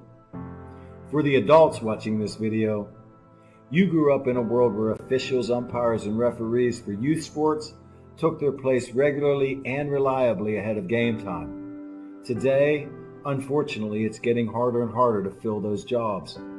Videos showing abusive treatment of officials multiply on social media, and there have been consequences for the dreadful behavior of players, fans, and coaches.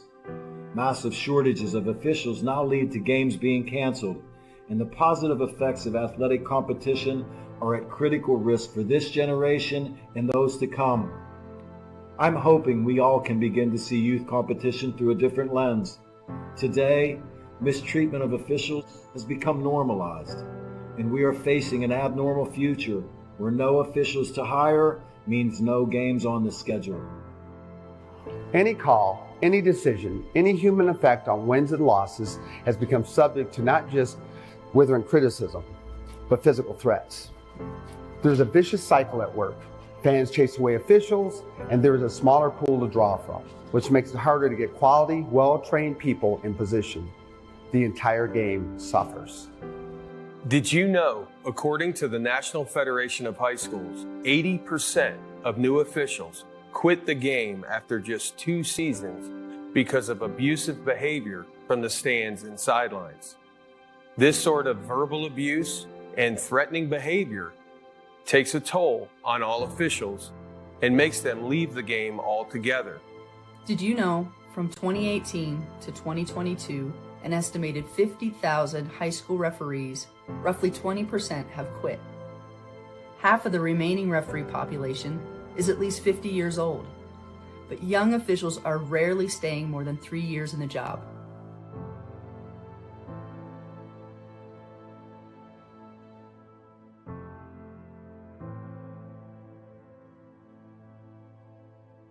If the number of officials working contests in all sports doesn't begin to increase, there won't be enough officials to work the games. That means schedules will get cut, teams or even sports might get canceled. In many states, this is already happening. Remember that officials are invested in what they do. Many officials have regular, full-time jobs, and they're sacrificing time away from their families. Try to demonstrate empathy, put yourself in their position. Think how you would feel about getting yelled at throughout your workday. Yelling and arguing with officials sends the wrong message to young players. According to Play by the Rules Sports Advocacy, it teaches them that it's not okay to make a mistake.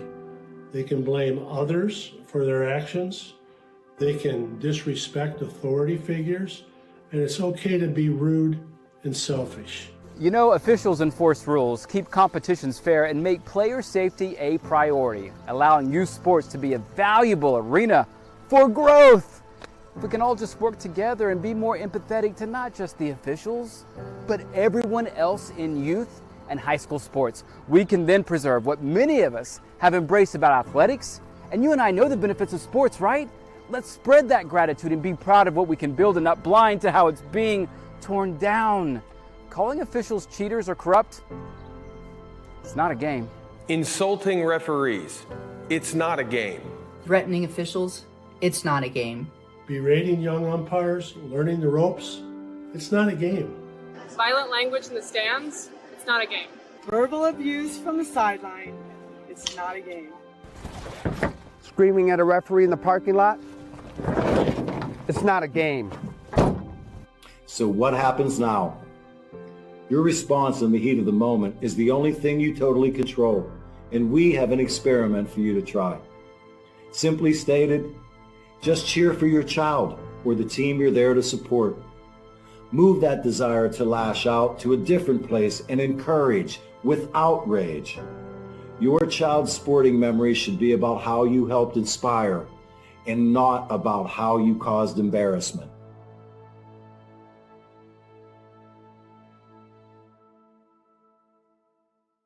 Feel like your game film is too stagnant and not providing you with the insight that your coaches had hoped for? Varsity Media offers game film to help your coaches develop a game plan to execute on game day. Our current clients love the Varsity Media difference, which includes more insightful camera angles and a speedy upload process. Start building your championship team today with award-winning individuals at Varsity Media. Are you a local business looking for new and creative ways to promote your company? Varsity Media offers affordable rates that can get your message across to a demographic of 18 to 54 years of age. Our follower base across social media is over 50,000 strong, and our viewership numbers per game are in the thousands. Don't blow your advertising budget on old staples like TV and radio media. Reach out to Varsity Media to get the best bang for your buck.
Did you know Varsity Media now offers action photography for all sporting events? Available for individuals or teams, we'll send dedicated photographers down to field level to capture your best moments. Our rates are affordable, and our photos will leave you with lasting memories for a lifetime. Contact us today, mention this ad, and get $25 off your first order. Email ben@varsitymedia.net or call 516-403-2050. Varsity Media offers live streaming services for any sport. With human beings behind the camera, you can expect the proper coverage angles during each game. We offer customizable options such as live scoreboard, multiple cameras, instant replay, graphics, and even announcers. Find out how you can save $100 off a live stream package with Varsity Media by calling 516-403-2050 or email ben@varsitymedia.net. Are you a local business looking for new and creative ways to promote your company? Varsity Media offers affordable rates that can get your message across to a demographic of 18 to 54 years of age. Our follower base across social media is over 50,000 strong, and our viewership numbers per game are in the thousands. Don't blow your advertising budget on old staples like TV and radio media. Reach out to Varsity Media to get the best bang for your buck. Hey sports fans, did you know Varsity Media live stream broadcasts get viewed by college coaches nationwide? Through our announcers' storytelling and insight on your athletes, we can help your players get an edge on college recruiting. Find out how by reaching out to Varsity Media today, 516-403-2050, or email ben@varsitymedia.net. Feel like your game film is too stagnant and not providing you with the insight that your coaches had hoped for? Varsity Media offers game film to help your coaches develop a game plan to execute on game day. Our current clients love the Varsity Media difference, which includes more insightful camera angles and a speedy upload process. Start building your championship team today with award-winning individuals at Varsity Media.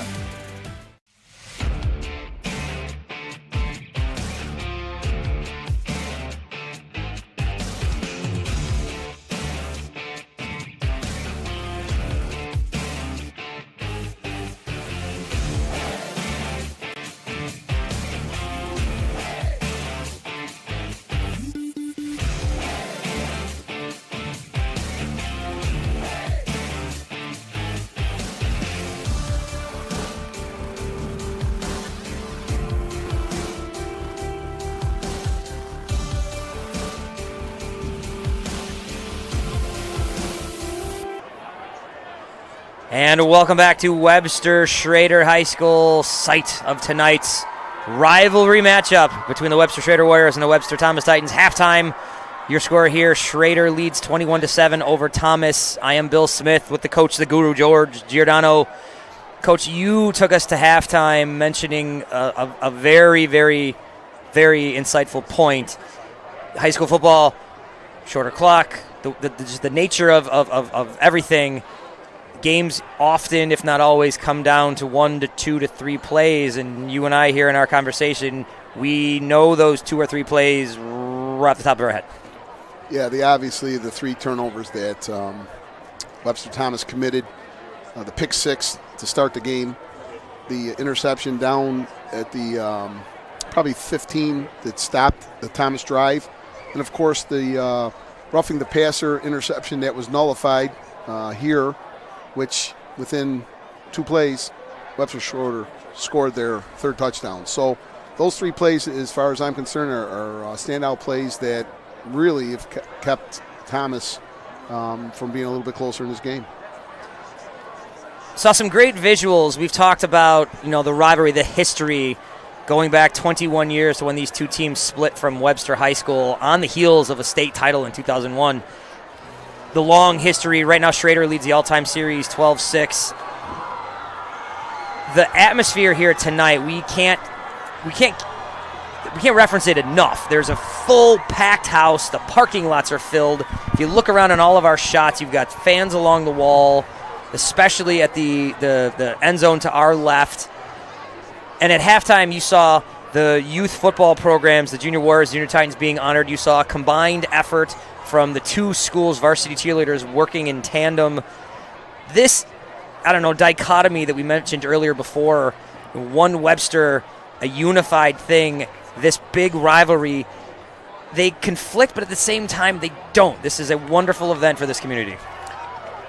Yeah, the athletes from both those youth programs are neighbors, they're friends, they're cousins.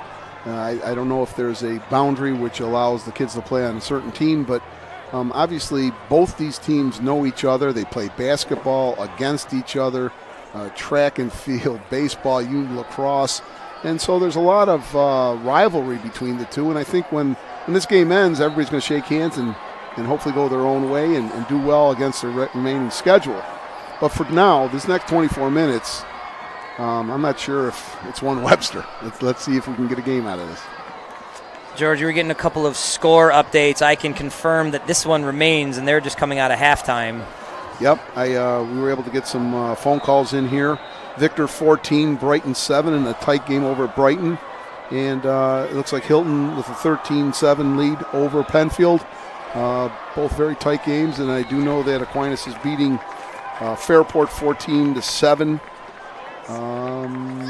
What else is out there? We have a squibby kick that went into Jack Simpson's hands was out there a second ago. It looks like we have a one-score game out of Canandaigua, East 14, Canandaigua 7, all pretty close to half. Tight games with teams all near the top of the standings, too. Yep, it's going to be a dogfight as we go down the final stretch, the final 4 games of the season. Coach Stump mentioned this week in our conversation that one of the things he wants to come out of this, come out with a victory, certainly, but he's already thinking about sectional seeding. This is a team that's 2-1. There's 4 games to play. Every single game matters. Exactly.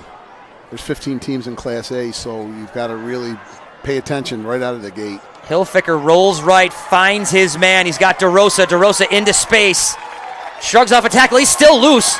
Moving left, shrugs off another tackler. Finds his way back toward the middle of the field and to the opposing 35-yard line. Big gain, first down. Yards after catch. What a story. He caught the ball at about the line of scrimmage, turned it into 25-yard gain after a couple of hits. He's going to take a breather, and now they're going to go at it fast. Chain crew moving. This play right here, he catches it around his own 45. He's at the right edge, shrugs off one tackle, shrugs off a second tackle. Nice block, shrugs off a third tackle. Goes into pressure, pushes through. What a play by the senior running back / wide receiver. Another kid picking up some reps for the currently missing Justin Meyer, the senior wide receiver who went down with an injury. Number 0. I love it. Jack Simpson, running back, 12th grader. He's getting some time now. And they run a little shuttle pass to him as well. So the inside handoff is keeping Thomas off balance a little bit. But one of the things that I'm really impressed with is Schroeder's offensive line and how they foul the play. They're always around the play no matter where it ends. We saw that on the touchdown, and we saw it just earlier on DeRosa's run. They're there to finish people off and showing great hustle. On the other side, we've seen a couple of plays from Geffel and Bleckett. Now a pass is fired and picked off. This ball settles into the hands and coming back the other way, tackled near the 50-yard line, Jake Polizzi. Hilfiger turned left, fired there, put it right between the 1 and the 5 of Polizzi's jersey. And the spark and the takeaway that Thomas needed to get back into this, they'll have a drive start at around the 45-yard line. Here's a look at it. Sails over past Washington and right into Polizzi's hands. Love the offensive lineman Ryan Bell, the center, running in to make that tackle. What a play. Now do we see an answer from Thomas? Looks like Thomas is going to get in tight and play in a phone booth. They're going to see if they can run the ball right at Schroeder. Schmidt, the lone back, gets the carry. He'll plug ahead and fall forward for what looks like every inch of his frame will get him about 4 yards. Yep. Looks like Thomas is going to put their big boy pants on and say, you know what? Let's see if we can establish a run game. They have not yet, other than the quarterback, obviously, number 14, Gulick. A little bit closer to 5 yards there. So, you know what? You want to get ahead of the chains, and that's what they did. And they're going to come out and do it again. Schmidt exits for Morelli. Carly split to the edge.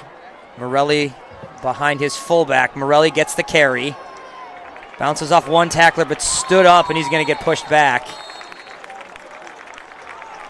Good force of the issue in there by Brady Miller, the senior linebacker. He's going to bring up a 3rd and 5, the 40-yard line. Well, you got to ask yourself, are you in 4-down territory? Down 2 scores, two complete scores, and you got 5 yards. Real bunch formation with Parker Carley right behind Kulik. A little double wing action. And here comes the toss. Flip is to Carley. Didn't get the edge. Does get a yard, maybe 2. I'm going to punt it and flip the field. Play some defense and see if they can get it back right around midfield.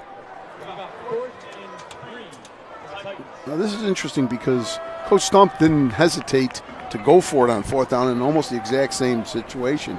It's 4th and short and about the same spot on the field. Coach Duschel's decided to play the field position game.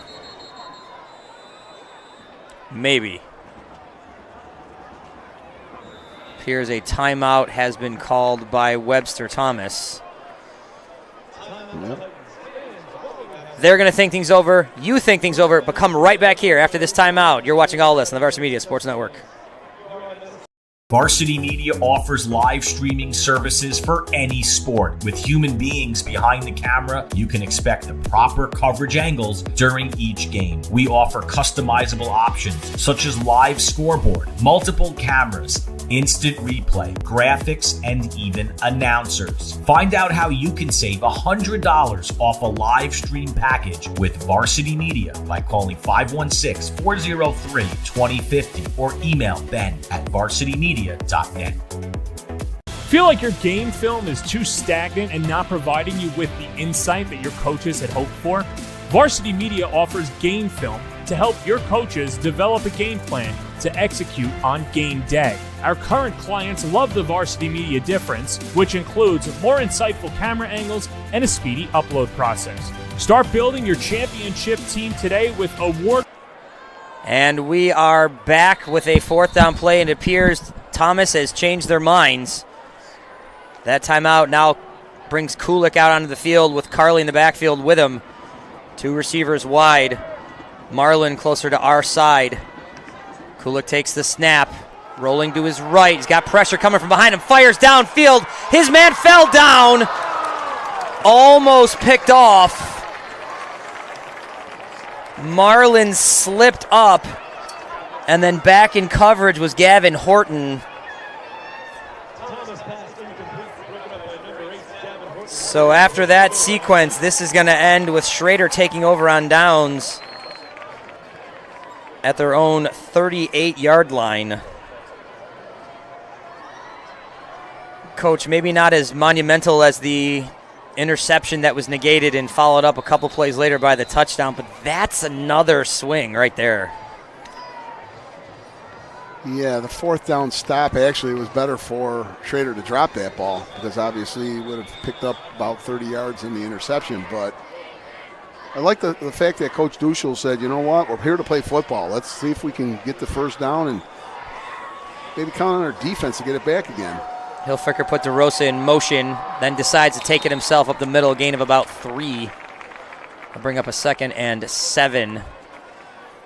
In our last time out in the break, nice moment in the stadium here, once again displaying the Webster community side of this rivalry. The PA here, the Schroeder faithful, honoring Coach Duschel for his battle and his strength overcoming cancer. Great community involvement here, both sides. Once again, funds tonight, fundraising in support of the Wilmot Cancer Center. Now, a Hilfiger pass finds its way, and breaking a tackle, DeRosa.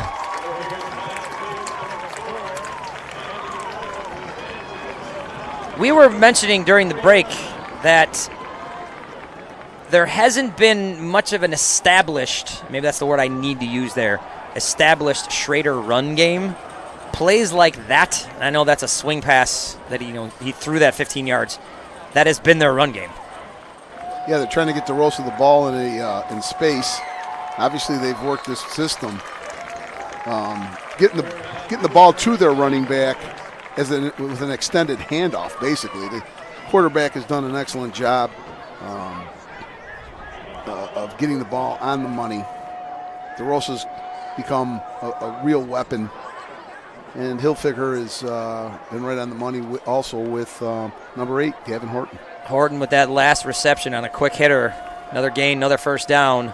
Schroeder now at the Thomas 30, and an attempt at another ball over the middle of Horton, who can't hang on. Yeah, they're running a little combo pattern here.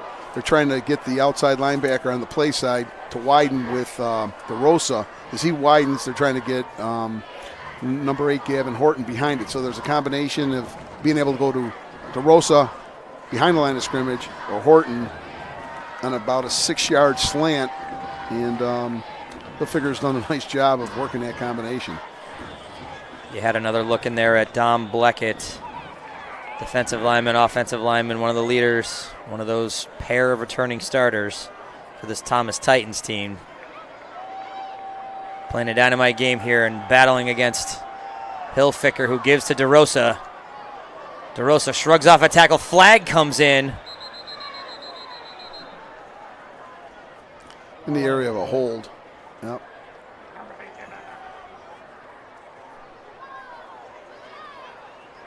Unlike the first quarter, I think that they'll probably have to push him back on this one. The finish on that tackle looked to be Gavin Lawyer, the junior defensive back. Here's another look at it, maybe catch where that holding call is.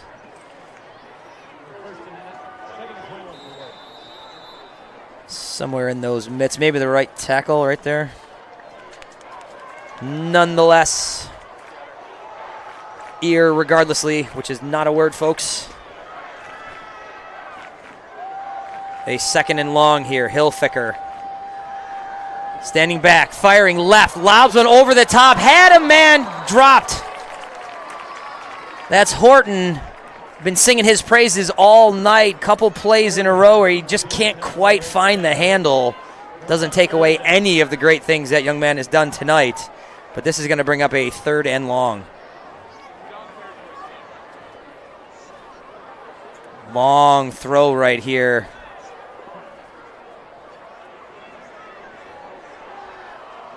There was I believe you used a similar term. I'm trying to quote you here, Coach. That throw was a little Mahomesian. Well, that seems to be the trend, as we might say. Of course, with Patrick Mahomes winning a couple Super Bowls and with a flashy style, the young kids want to emulate that, and it looks like they, have got some swag, if nothing else. And Hilfiger using some of that swag to dance away from traffic and get 11 yards or so. This is still going to bring up 4th and 10. But a big, huge chunk of yards, and it looks like the Webster Schroeder offense is going to stay on the field. Saw a stop sign come up from the coaching staff. And it does look. Now it looks like an official's timeout as they're going to gather and chat about something. Got 4th and 10. You're in 4-down territory. He's probably thinking, what if we grab a first down here, eat some more clock, and go up 28-7? It's a good risk-reward scenario.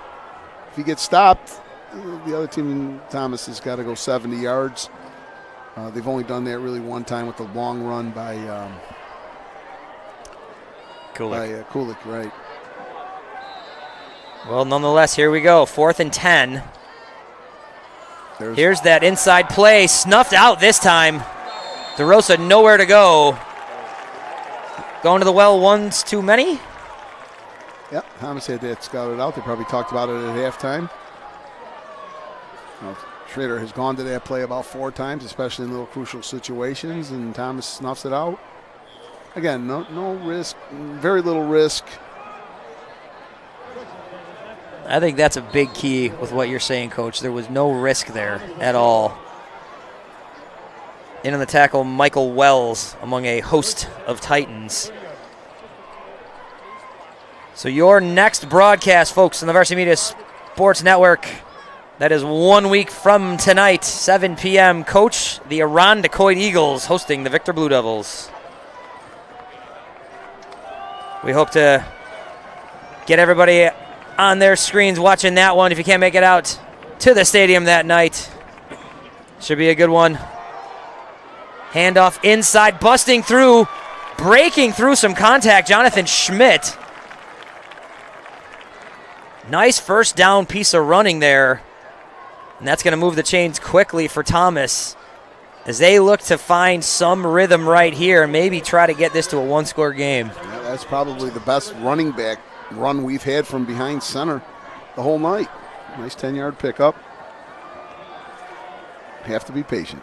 Kulik claps his hands, takes the snap, fires left, finds his man. Running toward the right edge, held up, getting out of bounds on his feet, Joey Baller. Quick hit gain of 5 or 6 maybe. 2nd and 5 here. Titans, 2 plays. Moving the ball close to midfield.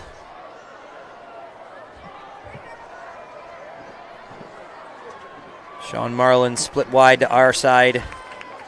Baller split to the opposite side. Kulik with a backfield with Jonathan Schmidt. Puts his receiver in motion. He's going to take it himself, though, and a fumble knocked in the air and caught out of the air by the Schroeder defensive line. And an unfortunate turn of events for the Titans, or you can see it from the other side of town's perspective.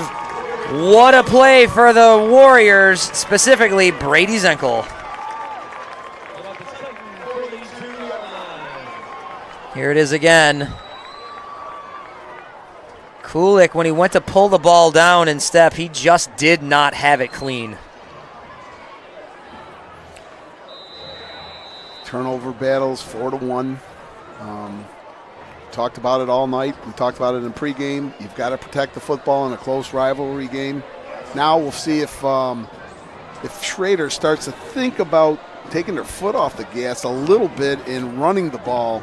See if they can eat up the 453, maybe punch one in, shorten the game. Zenko, Molisani, Bigham among the linemen leading their troops out. What a catch by DeRosa. DeRosa was facing the wrong way when the ball got there. Nice hands. 5 yards on that pickup.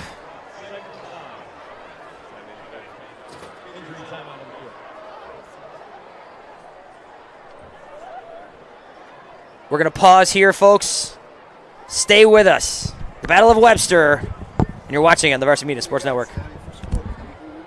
You know Varsity Media now offers action photography for all sporting events. Available for individuals or teams, we'll send dedicated photographers down to field level to capture your best moments. Our rates are affordable and our photos will leave you with lasting memories for a lifetime. Contact us today, mention this ad, and get $25 off your first order. Email ben@varsitymedia.net or call 516-403-2050.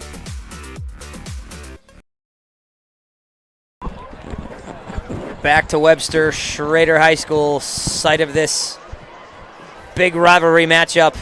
Your Section 5 football game of the weekend, the Varsity Media Sports Network. We just saw Sean Myers, two-way tight end, defensive end, go off. Maybe just a cramp. We kind of quickly saw one of his teammates working on his leg. Hope that young man's okay, but a 2nd and 5 here for Webster Schroeder. This is the ensuing drive off of a fumble turnover from Thomas just a few moments ago, and a handoff to DeRosa, who's got a little room to the left side. If he can get to the edge, gets shoved out of bounds. Sean Marlin there to finish. Oh, we got a flag, a late flag. DeRosa with a big run, but all of that depends on what the flag here is. I see some clapping Thomas hands. Could it be on the sideline? Could someone have bumped into the... The official did indicate a hold while one official was speaking to the sideline. I don't know if there was words there post the holding call. Not sure where. Maybe right there. So the hold is going to bring up a repeat of 2nd down.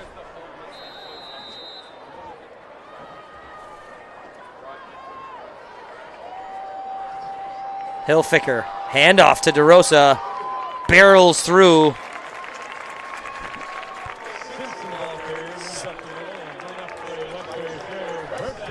Forgive me, that was Simpson, 0, not 8.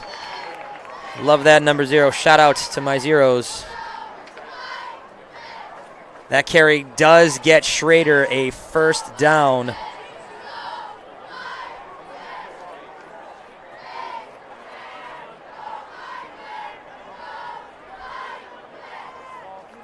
Hilfiker taking his time. Schroeder in no hurry here. Clock ticking at 3:40. Up a pair of scores. Still getting orders from the sideline. 2 seconds on that play clock. They milked it right down, and Simpson gets the carry again. Thrown down by Bleckett. And, Coach, we discussed there, again, not consistent run game, but right now, time where it is, score what it is. I wouldn't be shocked to see them slow things down. Yeah, I wouldn't be shocked to see the Schroeder offense get right down to 1-2 seconds left on the play clock. I've had the pleasure to coach against both coaches, but I know that a couple years ago, Coach Stump did an outstanding job of shortening the game in a 2-score game. So let's see, let's monitor that a little bit.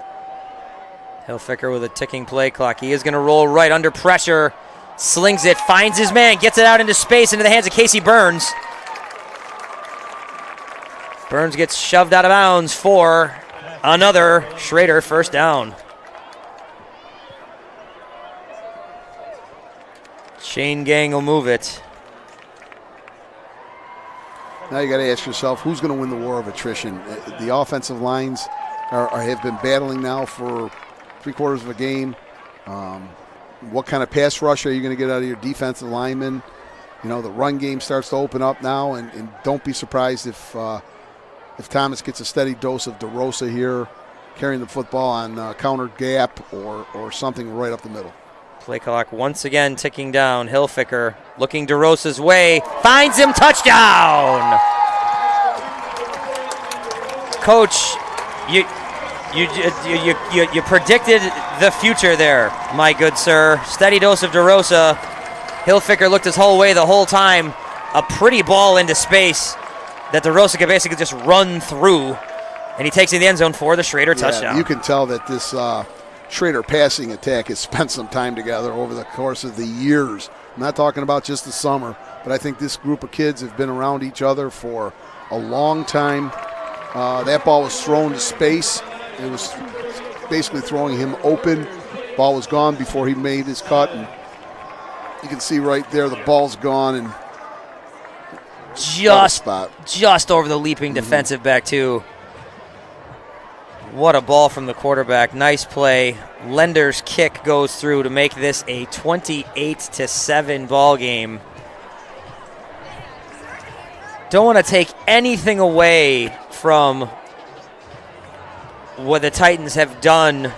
There's been some dynamite plays. Kulik, the quarterback. But I think there has been, we mentioned it coming out of halftime, Coach, those particular plays. This drive comes off a turnover, and it results in 7 points for Schroeder. Yeah, you just can't give Schroeder more opportunities than they deserve, and the 4 turnovers have really become the talking point of tonight's broadcast. So Thomas will get the ball down 3 scores. They have done some good things, but stringing together a drive here and finding the end zone would be the necessary retort here. 2:38 to play in the third. They're down 3 scores. The way offenses have moved here, that certainly is time to work with. Titans with 2 of their timeouts remaining. Lender will put a foot into one. Tumbling kick, end over end. Titans are going to bring it back. Shoved down at the 30-yard line was Schmidt. Now as a coach, you start to think about strategies. You're down 3 scores. So sometimes now you got to say to yourself, you know what, we're in 4-down territory almost everywhere on the field. So you got to get ahead of the chains right out of the gate, whether it's a short pass or some kind of run that, gets you to 2nd and 3, 2nd and 4, 3rd and 1, so that you can convert and continue to matriculate down the field. Bonin, Adams, Henry, Stewart, Bleckett bring their troops to the line. The offensive line working really hard. Kulik takes the snap, fires left, fires right, I should say, finds his man Marlin.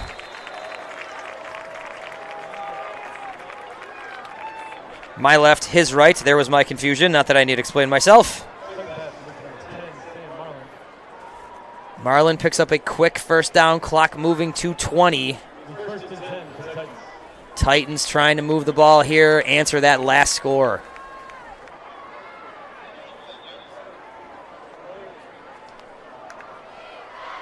Kulik looks left quickly, fires it out, finds Baller. Baller met just across the line of scrimmage, picks up a yard. Addison Paris coming out of there.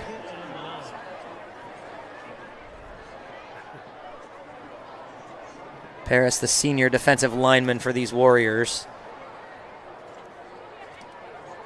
Kulik trying to work with some pace here. Aware of the clock. Altieri with him right now in the backfield. Altieri is going to split to the left. To the right, once again confusing those. Your announcer, Marlin, far right. Kulik looks left, finds Baller. Thrown near the line. Clock keeps moving though. Baller on the quick hitter gets about 4. This is going to bring up a 3rd and about a long 3. Okay, this is what we just talked about. We're 3rd and behind the chains here. It's about 3rd and, I'm going to disagree with you a little bit. It's closer to 4. So you got to grab some yards here. You got to get it manageable for if it is a 4th down. So both these plays have got to go for 5 yards. Kulik claps his hands, takes the snap. Give Carly looking for space, still on his feet, but the whistle blew when he got held up. So a very short gain, and Coach, I'm assuming, as you were just saying, this has got to be 4th down territory. I believe it is. They're going to go to probably the quarter. I think they can get to the quarter, or maybe I think I would do that. Not that I'm second guessing, but I'd try to get to the quarter and then get them over and talk to them a little bit about this. This is a crucial play. This is play of the game. And there's 17 seconds. They can get to the quarter, but they're going to go through it. There's Kulik now on a big 4th and 4. Kulik rolling to his right, firing. He's got a man and can't connect with Jagger Altieri. Ball was a little bit high. And that's going to result in a turnover on downs. Schroeder will take over on the offensive side of midfield. Here's another look at that last play. Does get Altieri into space, but just a little high. Can't quite bring it down. Great play call. He had the first down. Just a matter of bringing it down another half a foot, and it's a completed pass. You know what's impressive here, Bill, is the fact that no one's left. The entire place is still packed, even though it's a 3-score game with 1 quarter left to play. The end zone's still full, and stands are still full, and it's like everybody's still having a hell of a time. And you still see both shades of blue, a lot of white from the Titans student section, Schroeder student section, both student sections on their feet, still excited to be here. Horton with another reception, and Horton's catch will result in a first down that you will see on the other side of this break as we bring you the 4th quarter here. The Webster Bowl, as it were. Thomas at Schroeder. Schroeder leads 28-7. We're going to catch the 4th quarter as you come back here on the Varsity Media Sports Network.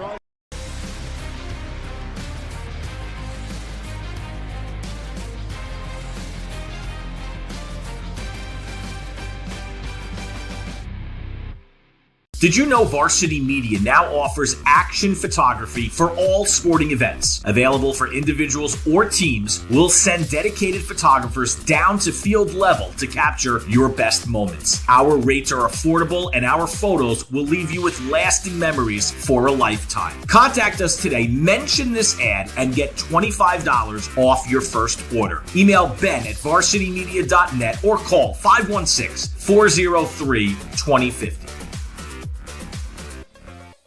Hey, sports fans, did you... Welcome back to Webster Schroeder. A look at the Schroeder student section. They have been loud and excited. They know they're live right now. That's an excited crew right there as their team leads 28-7 over the crosstown rival Webster Thomas Titans. Great crowd here tonight. Youth football night here in Webster. Went to the break saying both shades of blue, well represented. Another pass over the middle to Horton is complete. That's going to result in the first down that I said you had before the break. I stand and now sit corrected. But a first down for the Webster Schroeder Warriors, working with pace with a 3-score lead.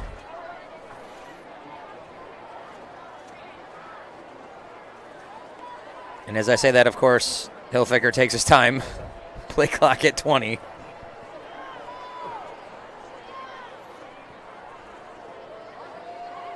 Well, coach strategy. He's checking the play clock now, and I'm going to shorten this thing down and grab some first downs.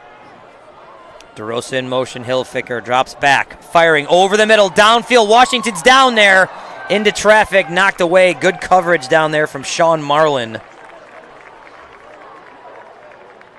Marlin, one of these two-way contributors, the junior for the Thomas Titans. Both teams with a host of talented two-way players. Frankly, this was coverage on another one of them, Marlin and Washington for Schroeder. Here's a look at it.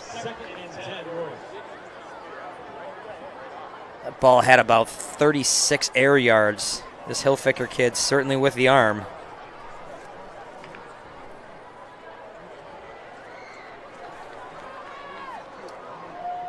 Hilfiger once again working his play clock down to about 7-6. Takes the snap, gives it to DeRosa. DeRosa shrugging one away and finding his way up through a seam. Barrels through for a gain of 12 and what will be another Schroeder first down.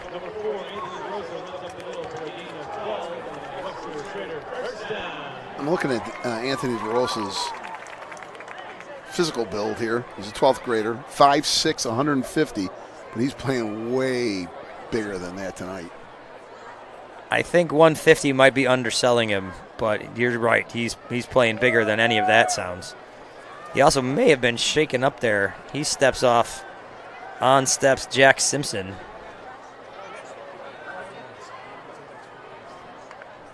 Hilfiger, shotgun look. Takes a low snap. He's going to take it himself. Turning to the left. Trying to shrug off a tackle. Finished and pushed down at the end by Evan Adams. And they will just continue to move this clock. 10:20 to play here.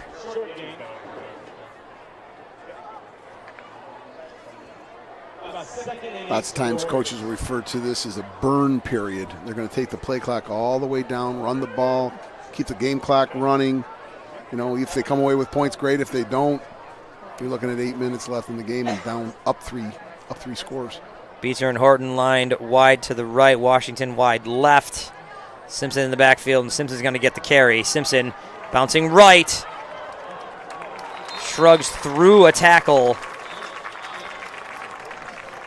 Another extra yard or two after contact there.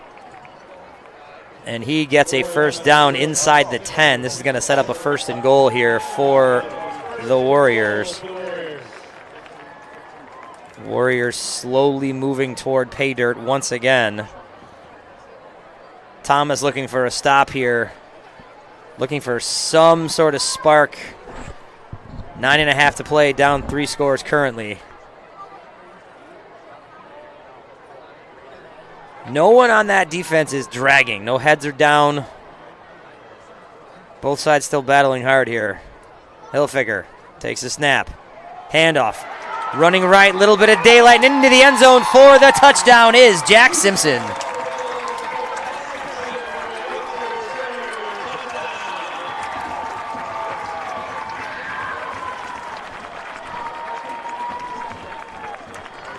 So Simpson walks in. He spelled DeRosa. We saw DeRosa go off, maybe slightly shaken up. We hope the young man is okay. Simpson comes in very capably, takes a couple of handoffs, and takes one home.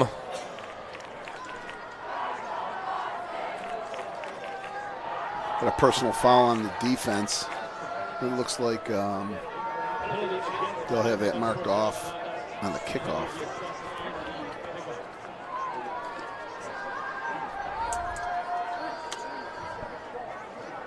So we are awaiting Jeffrey Lender's point after attempt to complete the score here.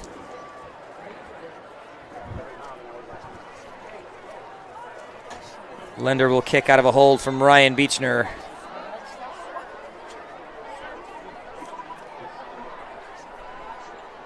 Ball is snap, ball is down, ball is up. Ball is good.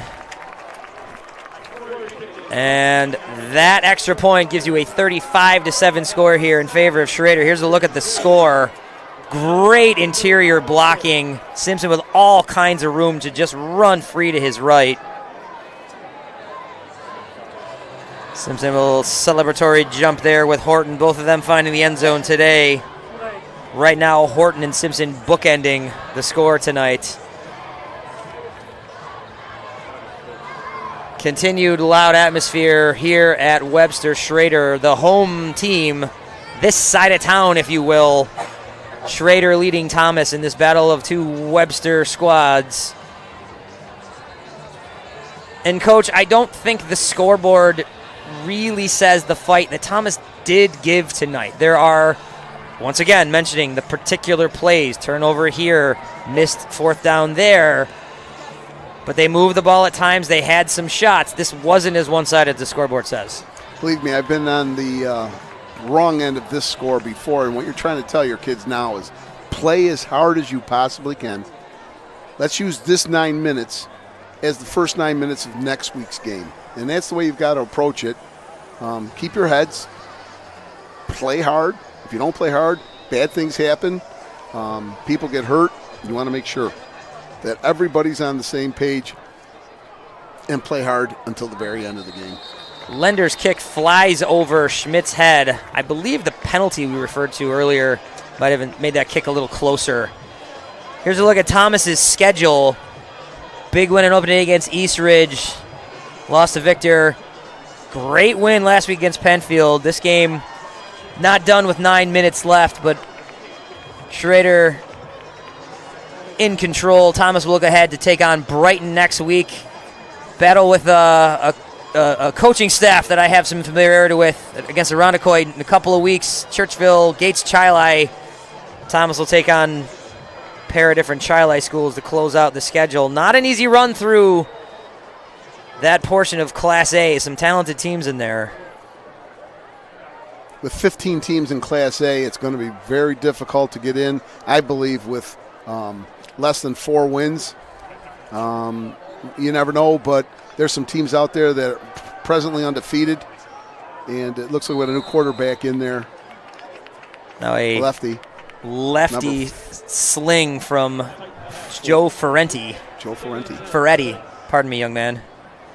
Ferretti, 11th grader, 6'1", 168 pounds, is getting in some reps.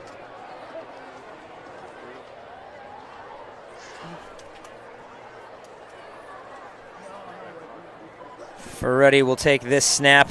He's got Parker Carley in the backfield with him. Freddie claps his hands. Lefty sling to his left. Jagger Altieri gets wrapped up and dragged down after a gain of what appears to be 4.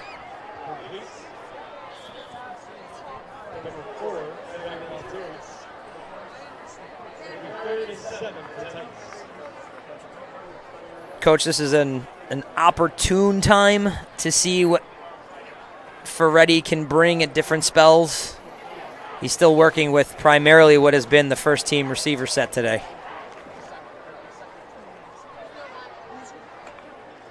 Freddie claps, Freddie looks, slings one downfield up in the air. Ball bounces and ends up getting picked off.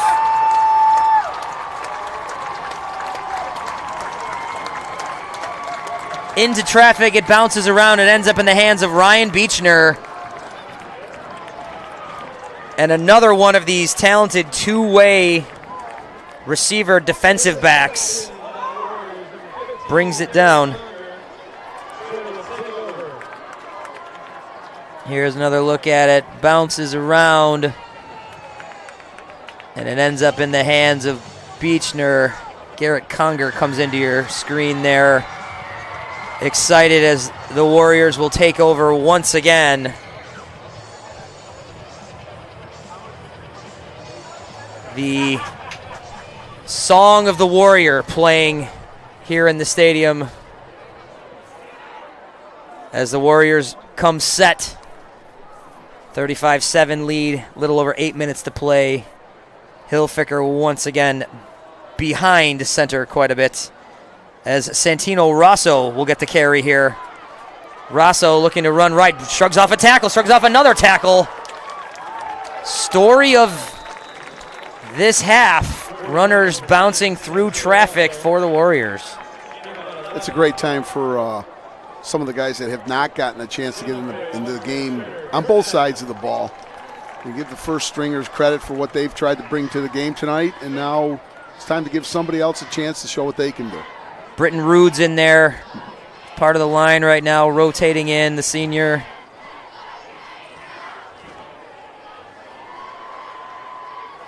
Hilfiger will take some snaps here.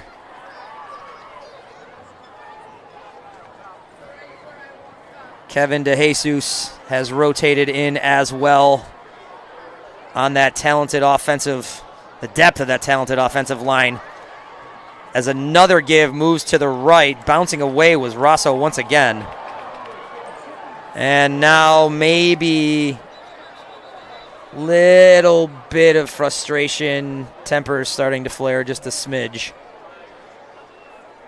Again, Bill, in high school football, you got to be careful. You get ejected right now in the last few minutes of this game, you're going to miss all next week. So they have cooler heads here and just finish up the game, play hard, keep your mouth closed, and get ready to go next week. Got to look at Ethan Giles also checked in. Senior wide receiver for Schroeder right there with a block during that last play. And this penalty works against the Titans, and Schroeder will get a little bit more. Kalen Watkins now checking in.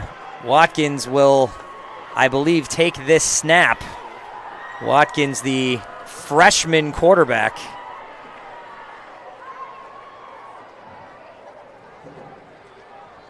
Watkins going to take it himself. Rolling right.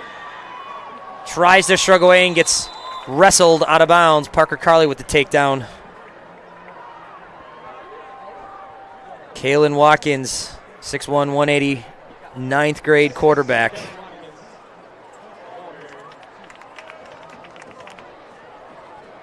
Both teams working some people in. Valentino Magliozzi in defensively for the Titans. Tyler Stewart heading off. That kid's worked really hard today. Oh, he's had a great game, and I've seen him play in the first 3 games of the year, and he's got a real nice low center of gravity playing both ways. Tyler Estelle, far from our position, has checked in. He will work in coverage. Handoff once again find its way to Rosso. He barrels ahead close to first down yardage, but I think he's going to be just short. Well, the lineman actually moved while I was saying that. I promise you, folks, that is what happened. And it is a first down.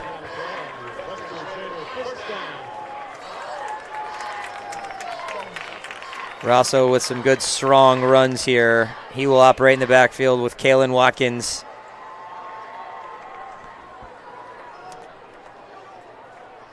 Watkins also using every bit of the play clock. Play clock at 17.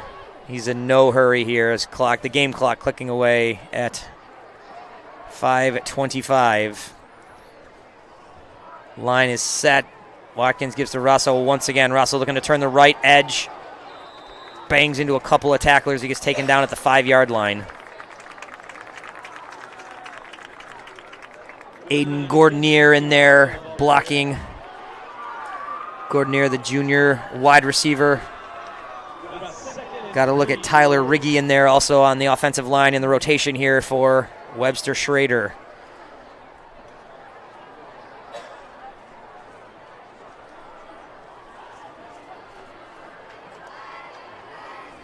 Jason Fellew in there defensively for the Webster Thomas Titans. Watkins, shotgun snap. He's going to take it himself left. He's got a little bit of room, and he walks through traffic. He fumbles near the goal line, but the signal's there. Touchdown. It looked like he had a clean seam there, and then at the goal line contact, he got across, though, before the ball came loose, and the freshman quarterback takes it in.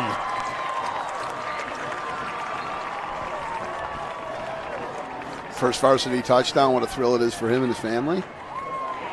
Looks like a good-sized player that's got a good future ahead of him. Both of these coaches, we mentioned Coach Duschel talking about it with this young lineup, sophomores, juniors, all over the map. They've got a bright future. Schroeder, more seniors and a lot of more contributing seniors, but the youth that they have here also bodes well for their future. Here's a look at the play. Right at the goal line, that ball comes out, but he was across.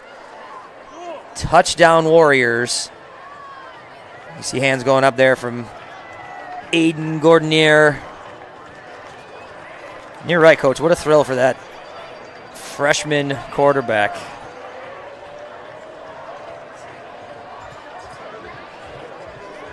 Congratulations from his coach. Many, many push-ups from the Schroeder cheerleaders today. The Warrior squad over there not skipping arm day, that's for sure here, as they sit with a 41-7 score.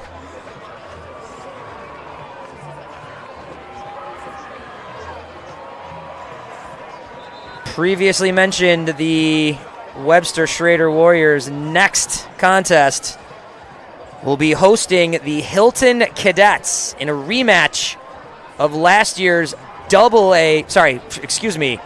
A1 sectional final.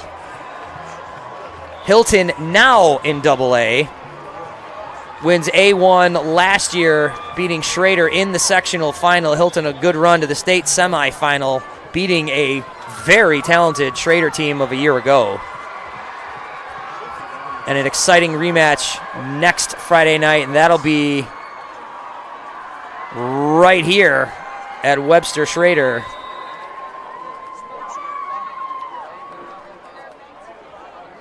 Kick is away, tumbling. It's going to drop near and sliding down on the catch.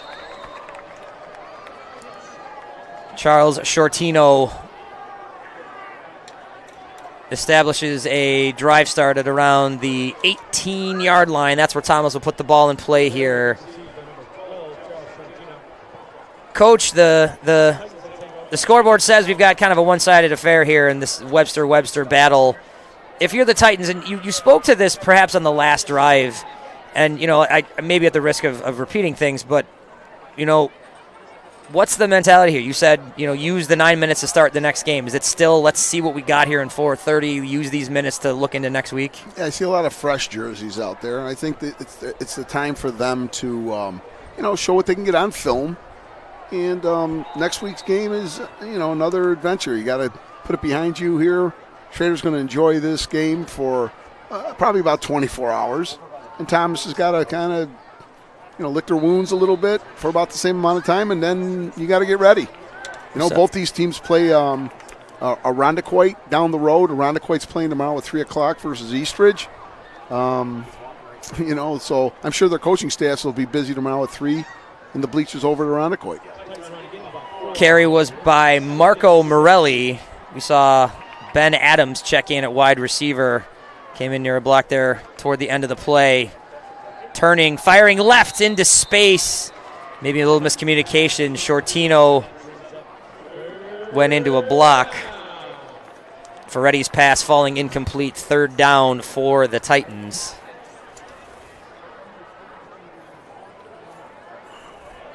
Titans, we've seen their schedule. They'll take on the Brighton Bruins next week.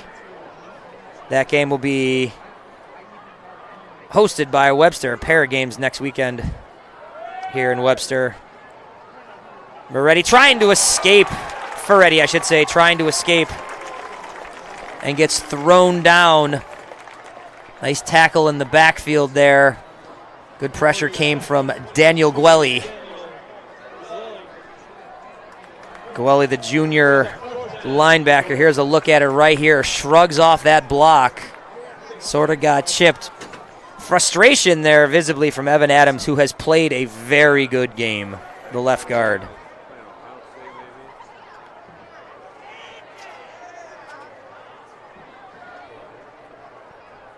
Again, I'll emphasize the fact that I'm looking at both out our window here at both student sections, and they're both still full. One, the group from Webster Thomas is an all white, so it's a whiteout down there.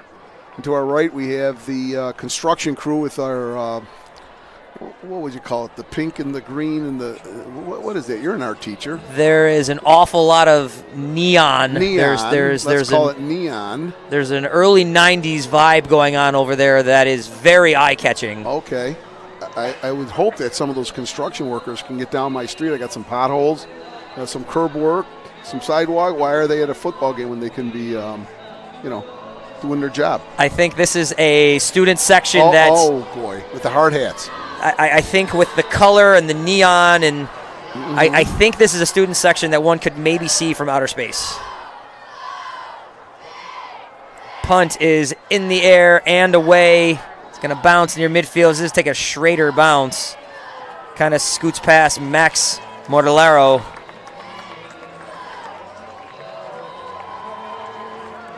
He will down it for the Titans, and Schroeder will take over with 3 minutes exactly to play. One more look at some of the history. There's a long history in these 21 years. This is how the state titles have looked. You saw a 2-time Webster High School state champion team be split into these two Schroeder-Thomas teams. Schroeder goes on and wins the first state title as a lone school in 2002. They get all the way to the state title game in 2003, winning both of those sectional titles. Thomas wins the next 2 sectional titles, 4 and 5, and they're the Class A runner-up, AA, in 2005. The foundation of this rivalry was so strong, and it permeates into today.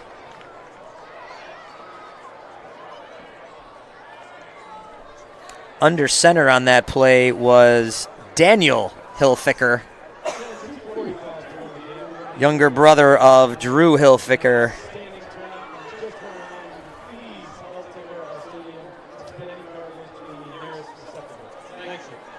Kevin Brown across the field from our position at wide receiver. Zachary Caldis has checked in.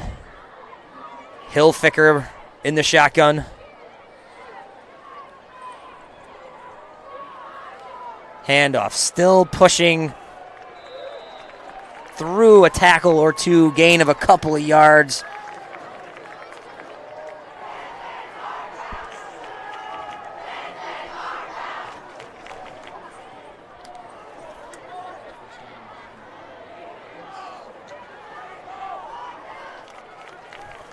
Hilfiker, the younger Hilfiker, will bring his team to the line once again. He will do that from a shotgun snap as he allows the play clock to burn it down, I believe is the term you use, Coach. High snap, corralled, controlled.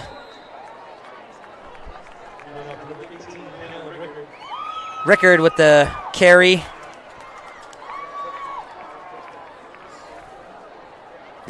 Some of these second and third string athletes, guys that are just a touch behind those first stringers, are getting a lot of repetitions throughout the year. As I look at Schroeder's, 3 out of the last 4 games, they've scored over 40 points. So I'm sure these young men are getting their repetitions. Worked hard all week in practice, and now are able to show what they can do during a ball game. We've had 3 consecutive first carries of the game here. If this goes to Rinaldi, and it does, Rinaldi shrugs off that first tackle, battles ahead.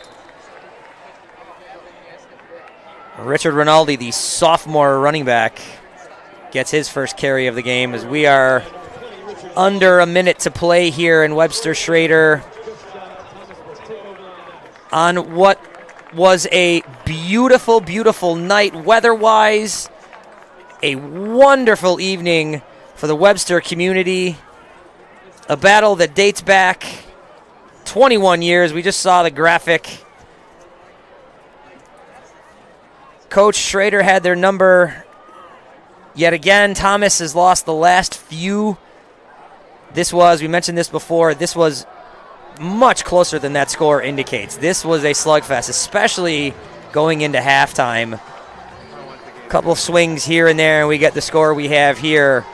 But a lot that Thomas can hang their hat on as they go forward their last 4 games. Oh, certainly. The fact that they battled back and forth with a really good Schroeder team for the half. And let's face it, the turnover battle was pretty much the significant part of this game. I believe it may be 5-1, 4-1. Interceptions just don't get into any flow whatsoever if you can't put drives together of 10 plays, 12 plays. Very difficult to win football games when you turn the ball over that many times to a good team. Made that mention before of our next broadcast, as you see the graphic right here. 1 week from tonight, the Victor Blue Devils will take on the Irondequoit Eagles. Coach, any insight into what we might see next week? Well, first of all, we're hoping that both teams are undefeated when we get there. I know Victor's in a slugfest with Brighton tonight, and they're ranked in the state as we looked up earlier. Irondequoit is kind of an upstart team. Hopefully they'll be 4-0 next week, and a date with 2 undefeated teams is always great to have right around week 5. Hope to see you out there. I would love to check that one out.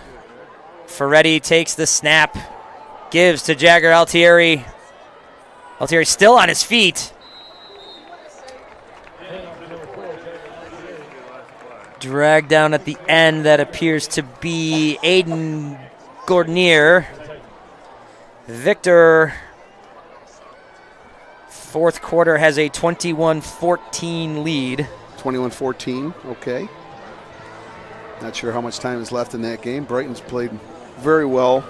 The last 4 or 5 years, they've really been very, very competitive. I know they lost some kids to graduation, but they do have some kids back. So and I knew that was going to be a tight game. And we're finished here. And a kneel down's going to bring this to a conclusion. Your final score, Webster Schroeder 41, Webster Thomas 7. This Battle of Webster, this Webster Bowl, this Webster Civil War, if you will, the 2023 version of it goes to the Warriors. A wonderful community night. We heard and we mentioned at a couple different points, this is a heated rivalry, but a community that really is together maybe 364 days and 22 hours of the year. We'll take it. Again, these folks have been together for years. They'll continue to battle. Maybe they'll see each other again at sectional time. You just never know how things will pan out. And I can tell you, I've been in sectional games where you've been beaten pretty good during the regular season, and you come back and find a way to get it done at sectional time. So great future ahead for both teams. Both teams have some young kids in there.